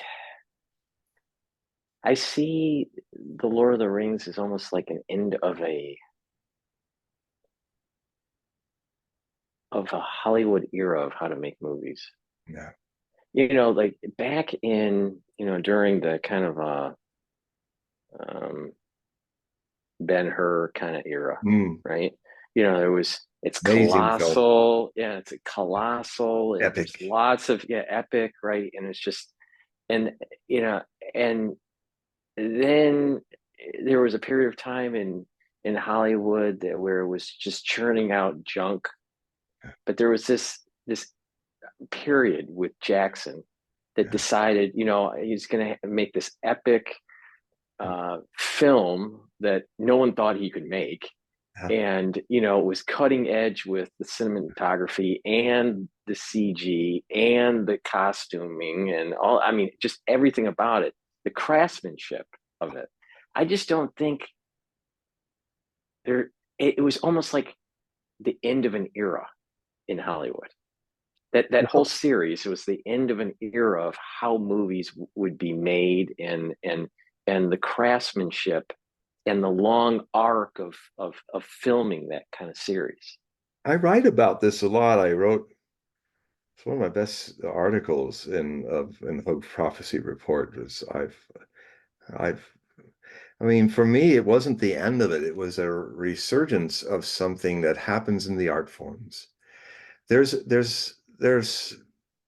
always a period in the great art forms, whether it's music, dance, drama, um, where the stars align, there's a window of possibility that opens, and suddenly, and the time has got darkness ahead of it. So in the case of people looking at the oncoming 21st century, it is certainly living up to all the forebodings that people have been having for these 24 years.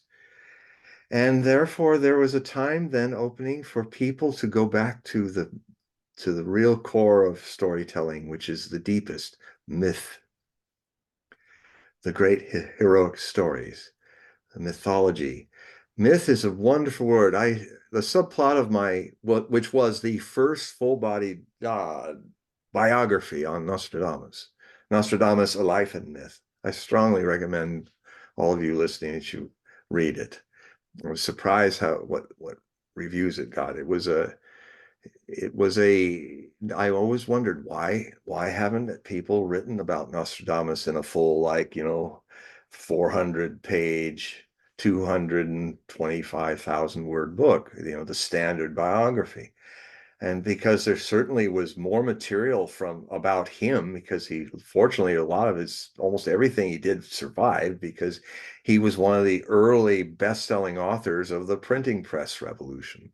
So a lot of copies of everything, even his pamphlets, are still existing, and they're finding them more and more. So if you were going to do anybody else like Ruggieri, one of his contemporaries as a magician, there's hardly anything, and um, so the I got halfway through the book and I discovered why nobody had done it before, and I had to start it all over again. I had to realize that you cannot, people stopped trying to write about Nostradamus because they couldn't find the factual Nostradamus completely free of his myth. So I realized that rather than give up, embrace both, because you cannot, the fact is, you cannot extricate Nostradamus from his myth.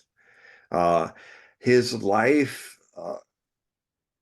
was a strange crossroads with the word myth, which is one of those words that has, at its very basest meaning, is flim flam, false, spurious. But at its highest point, it is a truth that transcends facts, a perennial truth that transcends factuality. Myth is one of the richest words in any language. And all the great myths uh, inspire us even now, if those who read them. And then Peter Jackson took this incredible, I mean, Tolkien's goal was to restore for England their mythology that kind of got lost. It's the same mythology that Wagner drew from, because basically the Angles, the English, are cousin brothers and sisters of the Teutons and the Scandinavians and all of that. And so it's interesting how they both drew from the same ring sources: the Voslunga saga, the Nibelungenlied, Snorri's Norse translations of the Norse Eddas. I mean, Gandalf is a character, and I mean, a lot of his names are outright taken from Voslunga saga, Gandalf, and all this. And um, so the thing that I hearken back to, because actually, I'll give you an example. I mean, there was a time, we'll call it the rock star art, where the population, the majority of people are into a certain art form. Every major art form goes through a cycle where it's the rock star, and the people, the masses, for a moment are into it. Now, in the 19th century, it was the late German Romantic music that which dominated because of Wagner's revolution in tonality and atonality, and his unhinging keys, so that you could change, if the key had to change to let your harmonics wander, you didn't stay in B flat, you went to C sharp. You he literally was starting to change the keys in Tristan, so that the chord, the Tristan chord from his opera, uh absolutely revolutionized. It's been called the source of modern music. The Beatles, all at it. Everything, it comes from that. It was a major, they called it new wave, and so it grew and grew, and by the 1870s and 80s and 90s, it was the dominant. Everyone went to the opera house to see, and there was all these new things being created, not just in Germany, but in France, in Italy, in Russia, and then, I mean, opera and music drama, Wagnerian music drama was at its peak, and it was where the go-to theater thing. And then it passed on. In fact, what happens is an interesting thing there. Oh, it seems to always have it happened with the Beatles. It happened with what Wagner did, very similar. Wagner and the Beatles shared the same courage to evolve the genre as far as it can go.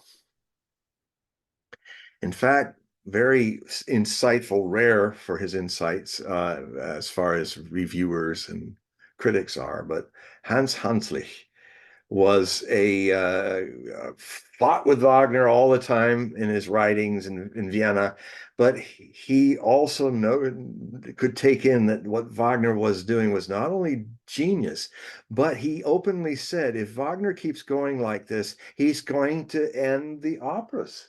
There won't be any more operas. He will have played it all out because he's evolving it so fast. Now, the Beatles are a very rare band in modern music because, unlike everybody else, they evolved constantly their sound. You start with Love Me, Yeah, Yeah, Yeah. And then you get into da dee la da dee da da da dee da da. Let me take you down, 'cause I'm going to Strawberry Hill. And then Paperback Rider. And then you're going Blackbird living in the dead of night. La da dee da dee da da da. And it just kept evolving and evolving to doom doom doom doom doom doom doom doom doom doom doom. 1, 2, 3, 4, 5, 6, 7. All good children come to heaven.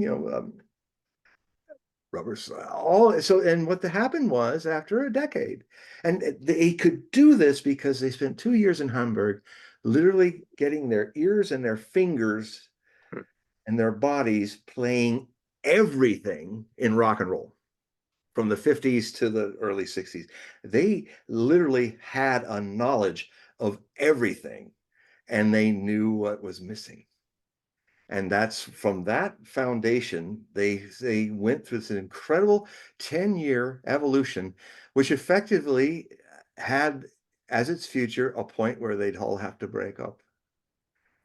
All these other bands have tried to survive, and they've all done a thing where they've stood still. Even some of my favorite bands, like the Beach Boys, who are literally, that's my folk music from I was in Redondo Beach. They were in Hermosa Beach when I was growing up. This is my peasant folk music, Beach Boy music. And and I love it. But they kept hosing down Brian because Brian Wilson was a genius and his pet sounds are remarkable. And one of the greatest songs ever written was the four very deep, moody, different changes of Good Vibrations. And when the Beatles heard Good Vibrations, they were shocked. They said, "My God, we're not growing enough. Look what Brian's doing." The reason why the Beatles did Sergeant Pepper's Lonely Heart Club Band and redefined the genre was because of Brian's I love the softly sound. I know she must be kind. Doom, doom, doom, doom. When I look into her eyes, and change mood. I'm picking up good vibrations, completely different. I'm picking up expectations. Ooh, bop, bop. It's like down there, and then it flies. Good, good, good, good vibration. Doom, doom, boom, boom. Good, good, good, good vibration. Doom, doom, doom. And then it goes into a very kind of erotic innovations. Ooh, ooh, ooh, oh, and then it's let go, release. Ah, dee, da, da. Oh, I don't know why, but she sends me there. Oh, ooh, da, da, oh, good palpitation. Oh, and in a completely different mode, almost like prayerful with the organ.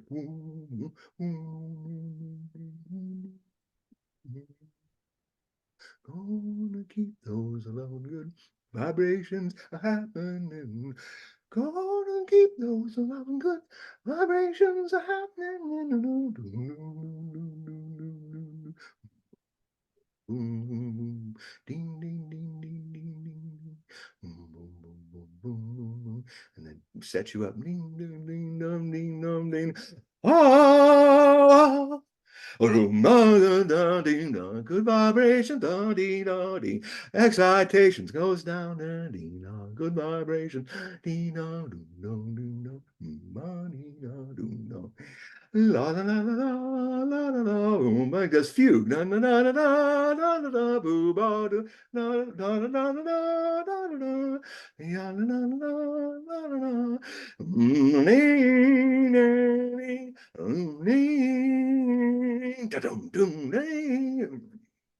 That song is why Sergeant Pepper happened. And that led on to Walrus, and that led on Magical Mystery Tour and the White Album and Abbey Road. Hmm. I didn't know the history of that. Oh yeah, That's I mean interesting. the Beatles really. I mean Paul and John were going, my God, we're behind the times. Brian has just launched us into another dimension, and if without Brian, there wouldn't have been this happening. So that was also happening in these periods where an art form like popular music reached this peak in the 60s, 70s, 80s. And actually in the 80s was its beautiful peak because it was literally a time that was very similar to what happened in the Wagnerian period with music, where vive la différence, be yourself, express this form in unique ways and not all sound like some corporate guy wants you all to sound like na na na na na na na na na na na na na na na na, which is kind of where all the music is now. It's like everybody's kind of going na na na in one form or another, and everybody sounds the same. I mean, um, there's a It's guy. interesting you bring up this new wave that you said that they called it new wave during the Wagner. Yeah, Nova Vocha. Right. Well, Neue Woche, yeah, that in in Deutsch. the 80s, the early 80s, that was new wave. Yeah. It No, was called new wave. it's So, echo. These yeah. things echo, they come back. It's and same in painting, impressionist painting. There was a period where Van Gogh and all this and Gauguin started, and it was like a French phenomenon, and it ended up being this huge art form for about a generation, and then it moved on into other forms that were great, but they lost the mainstream audience. They weren't rock stars anymore. They were in some more cult corner of music. When Cubism and modernism happened, it didn't, but Impressionism broke the realistic form and got people more into the feeling the pictures rather than just seeing them as they are, just like the music was doing. So to the Lord of the Rings, I do not see it as an ending. I see it as a return in a new form that is now this form of. I mean, actually, a lot of epics were born out of. I mean, Lord of the Rings. Uh, and the most significant one is Avatar and Dune. Uh, I haven't seen the new Doom. I'm going to Doom. see it tomorrow. I haven't seen the first, but I know that book by heart. So, and all of the from Emperor of Dune, Children of Doom, Doom Sire. So when in the 1980s, I was deep into that movie and into that novel. So I'm going with a friend. So they said, "Well, you haven't seen the first one? Don't worry, I know where it goes from there." And I saw enough of what they're doing with it that actually, I mean, Villeneuve is in like Peter Jackson is and Ridley Scott with Kingdom of Heaven. If you see the director's cut, it's a masterpiece. If you see the one that's out there, mostly it's a mess. But Ridley Scott's one of his best films is Kingdom of Heaven. If you see how his director's cut, it earns everything in it. The story is made clear, and um, and the so what's happened with Lord of the Rings is we're all now enjoying watching longer tales because of Lord of the Rings. And what's happened is things have to align. What has aligned in this is that the technologies have changed. I mean, the industrial age when Wagner was doing his stuff was very helpful. People had more money, they had more time to go out and see shows. So, it's an organic thing that's happening in a period. And what has happened since people now enjoy seeing things with their own home, they can get up and take a piss whenever they want come back to it, see a few hours of it. And what's happening is, and this thing is still growing, is that now stories are getting the time that even in the classic movies they never had to really tell themselves straight out. Lord of the Rings did that. Even though the next thing he did was a mess, the stars aligned with Lord of the Rings in that unique way where everything just fell into place. And it's not often repeated. But oh, what a glorious thing it created. And it set in motion a an interesting kind of thing where you still have all these other kind of movies and things that are a lot of it's just crap and distraction. But whenever Avatar comes up with a second movie, billions watch. Lord of the Rings was one of those moments. Avatar 1 could actually get away with from what 2008 or something when that came out, or 9. And then they had James Cameron has the time that Wagner had. He's got 19th century time line here. He's not having to bump it out like suddenly. And remember, Peter Jackson, he very sage about what went wrong with The Hobbit. He said it was supposed to be Del Toro's movie, and when this stuff happened with problems with New Line Cinema and lawsuits and stuff, he had his time ran out. He had to go do his other obligations. So Peter tried to save it and jump in, and when he was in the midst of it, he realized that I didn't get those 2 years to just take my time just stating what I was going to do in the Lord of the Rings. I mean, he really did. I mean, there's some great footage in those ring when you go deeper and deeper into the different programs that show you how they made it, and when they have all these people talking through the movie, all the directors and then all the writers. And I mean, my God, if there's ever a school of education on writing and doing movies and understanding the difference between the book genre and television and movies, this is absolute collegiate thing to I've done it. I learned a lot about my profession by listening to them talk about it. One of the best things as writers that they were like saying, where do we lead this? I mean, there's so many tales to be told. How do we do this even in 3 movies? And then it was Jackson's wife who's also very much involved in the work and writing. And she suddenly, it just dropped in her head. She said, follow Frodo. If writers out there, you understand that if you have an epic narrative, it's very hard, it's very easy to get lost in a rabbit hole. And especially if you have multiple pathways of narratives. And what she meant by that is that even if there's pathways, they don't stray too far from the fact that the real center of this complex symphonic process is Frodo and Sam, where they're going. Now that means Bombadil couldn't be in the movie. That's Peter's favorite character. He couldn't forget Bill Bombadil in it. Even at the end of the directors and the writers part, he said, "Sorry, Bill, sorry I couldn't get you in the movie." He tried, and so this, so and a lot of people who get to be purists who just read books, just read the books and hate the movies. I said, well, that's unfortunate. I used to be that way, but now that I've written scripts and write books and tell stories, you just cannot tell the whole tale like that. But you can tell a lot more of the tale now, and you can even do it badly, like this new Rings of Power thing. But they're coming back now. Not every opera during the Wagnerian period was good.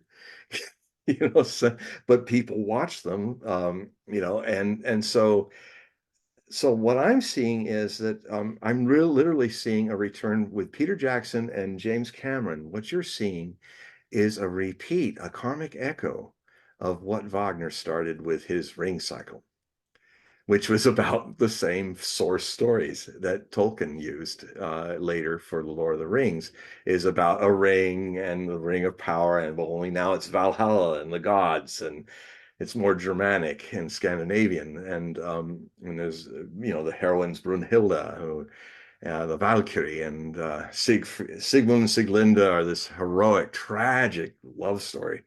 Um, and they're rebellious. Their love is like a rebellion against the whole gods. And there's a beautiful moment when when they're running in the high alpines, they're trying to get away from a gang of people and her husband, and she's run off with Sigmund, who they both discover that they're actually the twins, so they're lovers and twins at the same time. So they're really rebellious, and and they're up on this alpine pass, and she faints. She's kind of gotten tired, and she's kind of seeing dogs and that are going to be eating him, and he's going to die, and so she falls into this deep sleep. And then while he's sitting there with her in his lap, out comes Brunhilde, who's waiting, watching all this, and she's now like the Valkyrie in a state of when a Valkyrie announces themselves, and so grim and beautiful, it means to the warrior, "Oh, I'm going to die."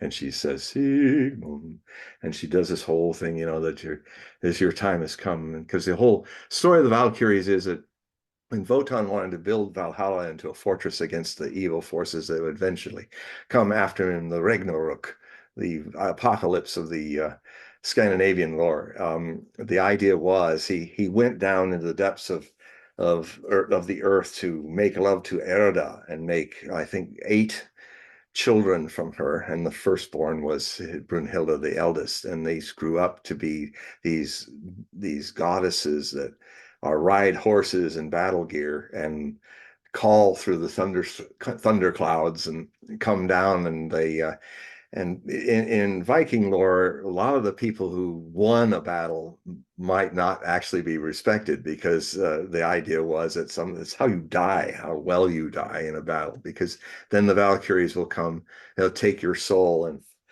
throw it over the hilt of the horse, and then fly with their cloud horse to Valhalla, or and Valhalla, or Valhalla, as it's called in Wagner, in the German version of it. And these heroes, these dead heroes, then become the guardians of in the final battle with evil.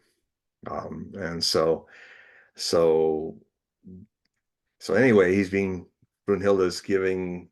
Sigmund says, "Well, what will I find up? Will my father be there?" And she says, "Yes, because he's actually the son of Wotan. He doesn't. He's born of the king of the gods. He doesn't know it." And it says, "Will there be any women there?" And then she says beautiful things. There'll be Wunschmenschen. There'll be these women, and even Wotan's daughter will offer you mead. And she's like, they're radiant. And he goes, "What will Siglinde be there for? Will she also be there?" And she says, "Erdenluft, no, she yet has to breathe Earth's air. He will not see her there." And so he leans down at her sleeping forehead and kisses it. And then he looks up at her and he says, "So, grüße mir, greet me, Welsa, grüße mir, Wotan, grüße mir, Hela, and all den Helden, all the heroes, grüße me, all the Wunsches nation." Ja, da, da, da, da. And then he says, "But I'm not going to Valhalla. I'm staying here." And like, she's shocked. It's like, I mean, and then what he ends up saying is, if the one I love cannot be there, then I will go to hell with her. And this really shocks this, and she's having quite a crisis. And what eventually happens is he says, "Well, I'm not even going to face that fight." He pulls out Naoto Needful, the sword that Wotan had left in a tree for him in the house, destined for him to go and pull it out like the sword in the stone. And so she's still in this magic sleep, and then he's taking his sword and said, "Well, then I'll kill her and kill myself right before you. I'm not even going to give you people the fight. I'll just kill myself." It's like a decision, heroic. Like when life is not working, you take the freedom in your rebellion, and it might even lead to killing yourself. And so he's going to plunge it in her heart, and then he's going to plunge it in himself. And then suddenly Brunhilde says, "Stay, stop, don't." And then she says, "Okay, I've decided. I'm going to fight for you." she's ordered by Wotan to make sure that he dies, because of a whole other story I don't have time to get into. But the so she's in the scene, she sways to his side, and so she's going to fight against her father's wishes, the war father, this stuff. So anyway, she goes off and gets prepared, and then the mist starts to come down into the Alpine Pass, and he looks down and he says, Sauberfest, la di la la la, la la. And her theme is, yeah, or sleeping Siglinde. La da da dee, la da da dee. And then he just says, well, it's good that she sleeps, my sleep, my beloved. I know when you wake and I will be there, you know. And so then suddenly the horn of Hunding is his henchman echoes, and then he puts her down and gets up and grabs his sword and goes running off into the pass, into the mist. And then she starts talking to herself in her sleep, remembering a time in the childhood when she's saying, Mother, who are those people coming? And this is where she got separated from and taken off by these really gruff people, and split from, you know, where's the boy, where's father? And then suddenly the smoke, we can't get out, and says, help, help. And then she yells, Sigmund, Sigmund. And suddenly she wakes up in a thunderclap and she goes, Sigmund. And you hear the horns on, and then you hear in the clouds around the rocks, you hear the sound of Hunding going, Weewald, Weewald. You hear their voices in the, and then suddenly there's a flash of lightning as they're getting ready, and then you see them fighting. And what then happens is you see this red flash of a ghost-like figure of Brunhilde and kind of trying to strike him this way, strike him that way, and then suddenly this big light comes in and it's Wotan, and he takes his spear and shatters Sigmund's sword. As he looks at it and he looks up and he gets run through by a spear, and then falls, and she screams and Siglinde falls, faints. And then in the murk, Brunhilde finds her and throws her over the hilt of her horse, says, I got to save you from this. And so the wind catches up, the horse starts flying off into the murk and the clouds. And then the clouds part, and there's Wotan behind Hunding as he pulls out his spear from his son's dead body. And he ends up going, Gehen, Knecht, fliehe vor Frika. That's his wife, goddess of marriage, who's all pissed off because brother and sister ran off against her powers, and she had to commit Wotan to changing his plans against his plans. He's trying to create a man, a hero of free will from the curse that he's under. And so he tried to make kids and do this, but she caught him on this stuff and ended the problem. I mean, made it not possible. Showed where he had a flaw in his theory that he's still trapped. So he had told Brunhilde, "You're going to have to let Sigmund fall." And of course, Brunhilde is his wish maiden, because you see in the Norse version, Wotan, Odin, when he was a young god, he came to the great world ash tree, to its roots, where the three Norns of prophecy were sitting by the brook that speaks wisdom, babbles wisdom. And so he wanted to have an edge over the other gods, to be king of the gods. And they said, well, then give us your eye.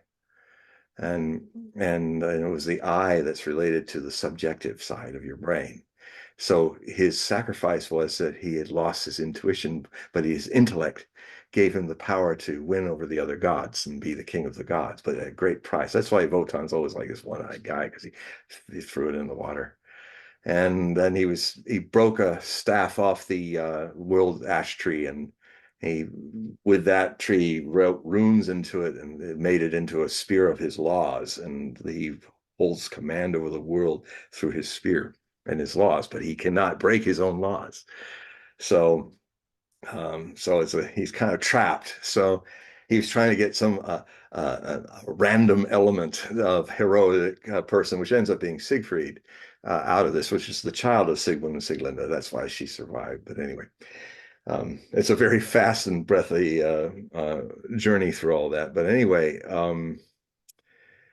one of these days I'm going to have to think about getting on YouTube if I can deal with the copyright of playing certain music and just literally do my Wagner nights that I usually do sometimes with friends, where um, I take people through the very structure of Wagner's music, teach them the language, the thematic language. This is a whole musical language. He's the father of movie scores. When I listen to Howard Shore, Howard Shore embraced Wagner's genius in that, because one of the greatest examples is the beacons, the lighting of the beacons, with all that builds and builds, and Gandalf is looking out, and Amundine, with that next mountain light, and it says,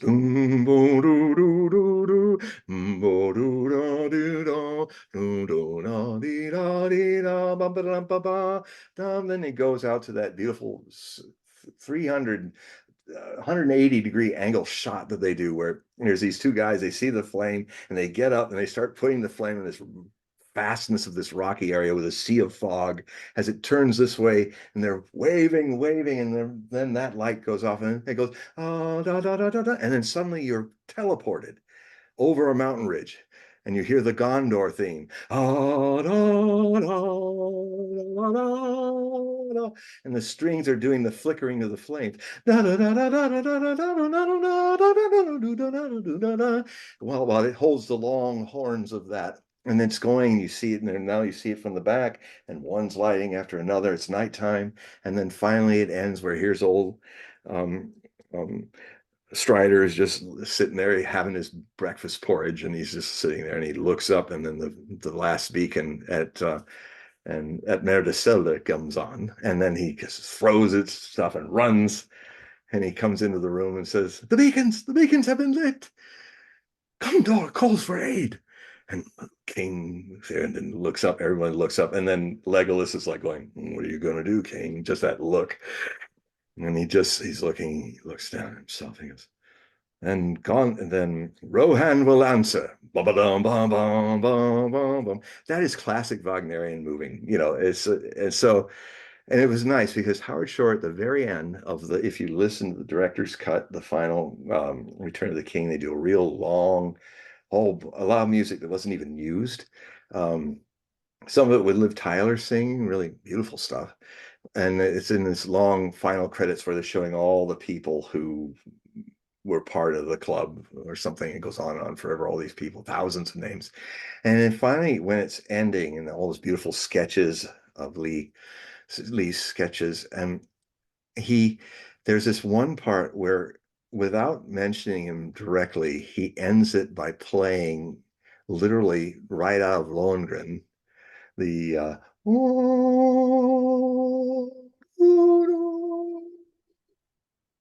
right key, right harmonics.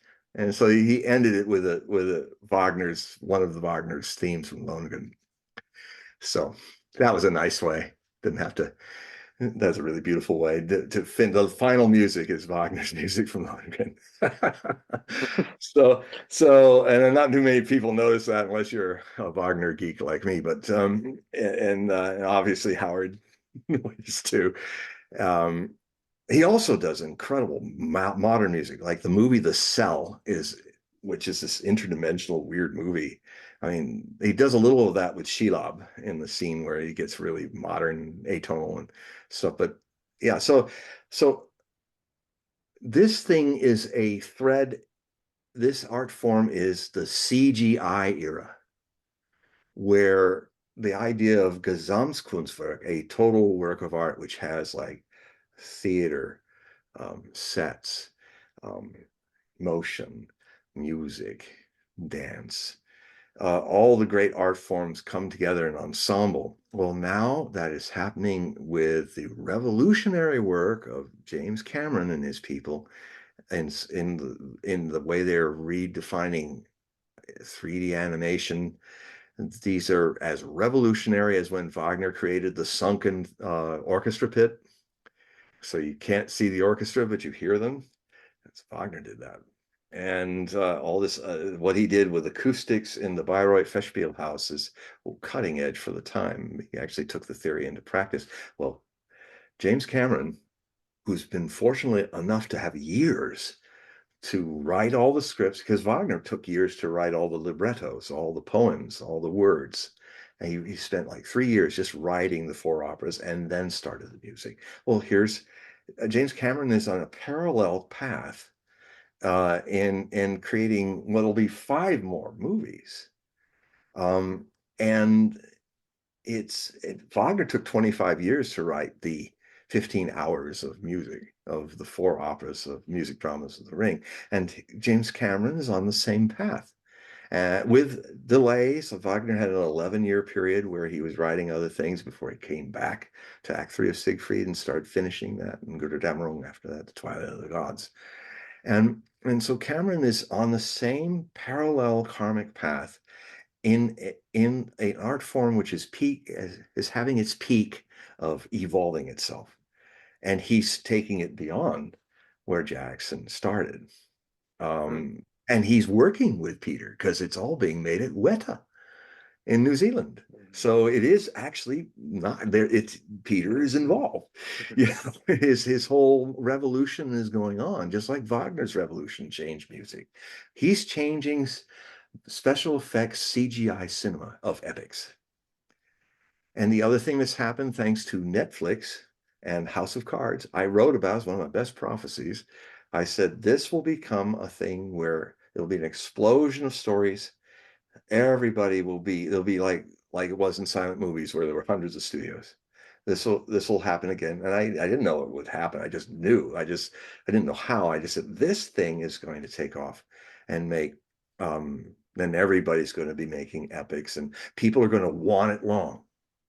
You know, um, the thing that HBO did, which is kind of Wagnerian-esque, the mythological, the dragons and all of that. I can't think of the name of it. A.R.R. Martin's epic, uh, the Thrones, Game of Thrones, that lasted years. So, and people love it long, because it's not like they have to sit through the whole thing in one sitting. They can come back. So anyway, so this thing is playing out. I think when Cameron finishes it, it'll probably just start fading again. But that's the rock star moment, because even though he's gone, he's not doing it all the time. When these movies come out, the whole world watches them. And now, if there's still a world to watch them in, that will keep going until he's finished all these into the end of the 2020s. Well, I have now new hope in Hollywood. Well, It's kind of it's despite Hollywood. I mean, Wagner was despite music of the time and the mores and right, things. right. I mean, he tried to get the Vienna Philharmonic to play Tristan and Isolde, his most radical work. And after I think 69 rehearsals, he gave up. They just It's like what Beethoven used to fight with people, but it's not how I play. My muscles don't go there. Well, they're going to have to make them go there. Beethoven would rage. He says, "I don't care about your hands. Play it." And of course, what happened? Just like I was told when we were designing a book ahead of its time, the Millennium Book of Prophecy is supposed to be like a design of the future, where all the shortnesses of where you only read this far. We made it like computers all across the page. We did stuff that computers would do and online. And we were told, you can't do that. People's eyes will hurt. They won't be able to read this way. Well, we're all reading like that. Just like all those instrument people had to learn new fingering. And now the Vienna Philharmonic is the greatest orchestra in the world. But it started, they couldn't, I only like to listen mostly to the Vienna Philharmonic playing Wagner and Bruckner and Mahler. And it's just fantastic sound. Mm. They're the best orchestra on the planet, or they used to be. I don't know. Things have changed now, because that was the other thing that's changed. There was a time in classical music when, there are times when an autocrat is a good thing. A conductor, where it's not democratic. You're trying to express the conductor's genius, and you have the genius to do it. And in a way, that's happening. David Cameron, he's the boss. Everybody's trying, and Peter Jackson, all these brilliant people are not saying, well, I want to be person. No, they're all working ensemble, but there's one man or woman at the center of it. And there are times when I think what's happened since when Schulte died, Georg Schulte, and then when Herbert von Karajan died, and when Leonard Bernstein, fantastic conductor, when these people left us, that was the end. That I would have to sadly say that a little too much democracy has now descended upon classical music conductors and their orchestras. And frankly, yeah, maybe people didn't like the fact that you just had to follow von Karajan. No one plays Bruckner like von Karajan does.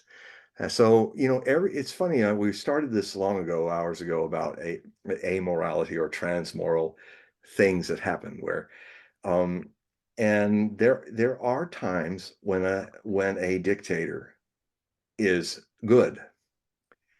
If the person is the leader, can really make the orchestra do things that, as a democracy, as a mob, they will never do. And we had them up through the end of the 1990s, which was an interesting end for a lot of things. In the 60s, it wasn't just rock and roll that was having a revolution. Classical music was having a revolution. All forms of music around the world were going through this amazing experimental discovery that the technologies of taping music and filming all started to enhance. So, these cycles come, they go, and they will come again. Well, I think that was we learned a lot today, and you definitely have a musical bone in your body. Yep, a That's for few of sure. them. And a big So musical bonehead. so we've gotten to the point where we're near the end of the show, but I Yeah. want to remind the audience, please click the link to get to John's website, and please subscribe to his periodicals, and sign up for a reading. I've done the reading. You'll learn a lot about yourself, and it's fun. Please click the link, go to the website, and help John out so he can provide information that's enjoyable, and you learn something about maybe yourself and about the world around you. Perfect example, John. There are things that you revealed today at the beginning of the show that I had no idea. Especially with your father and that dynamic between you and your father. I didn't know that. So, and I think that there are probably many people in America and around the world, because, this is not just broadcasted, to just American audience, but I bet there are a lot of families that have a similar kind of dynamic that's going on. And, Yes. they all have their own way of trying to deal with it. Maybe they can learn from what happened in your situation. Well, this comes up in my readings. Ways to deal with it. A lot of the clients go, and it's done really in a loving way, and nobody's naked bouncing off the walls like I was in India. It's a little more civilized. Just and we all do this. We all do the best we can. And ultimately, what would be very beautiful is if we can rediscover our lost innocence, because that is the Buddha. And it can be rediscovered. You can forget it or be programmed by an ego coating to forget it, but it is you. And it's hard to discover it because you are it. So all the effort is actually useless. What has to happen is a knack of relaxing in the here and now, and acceptance of things as they are and how they go. And what then simply watches is the innocent being that is emerging from the veils. Mhm. Mhm.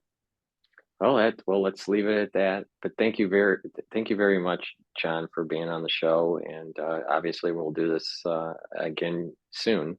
And again, the audience, please click the link. It'll take you to John's website, and please sign up for his periodicals and for the readings. So you have to wave bye bye to everybody. Bye bye, or as they say in Russia, poka poka, Polka, polka, polka. poka poka. All right, I let me learned that stop from it. watching. I'm an absolute fan of Luna the Pantera. This couple that have a panther named Luna or Bubka. Watch it every day. All right. All right. Let me stop the recording here.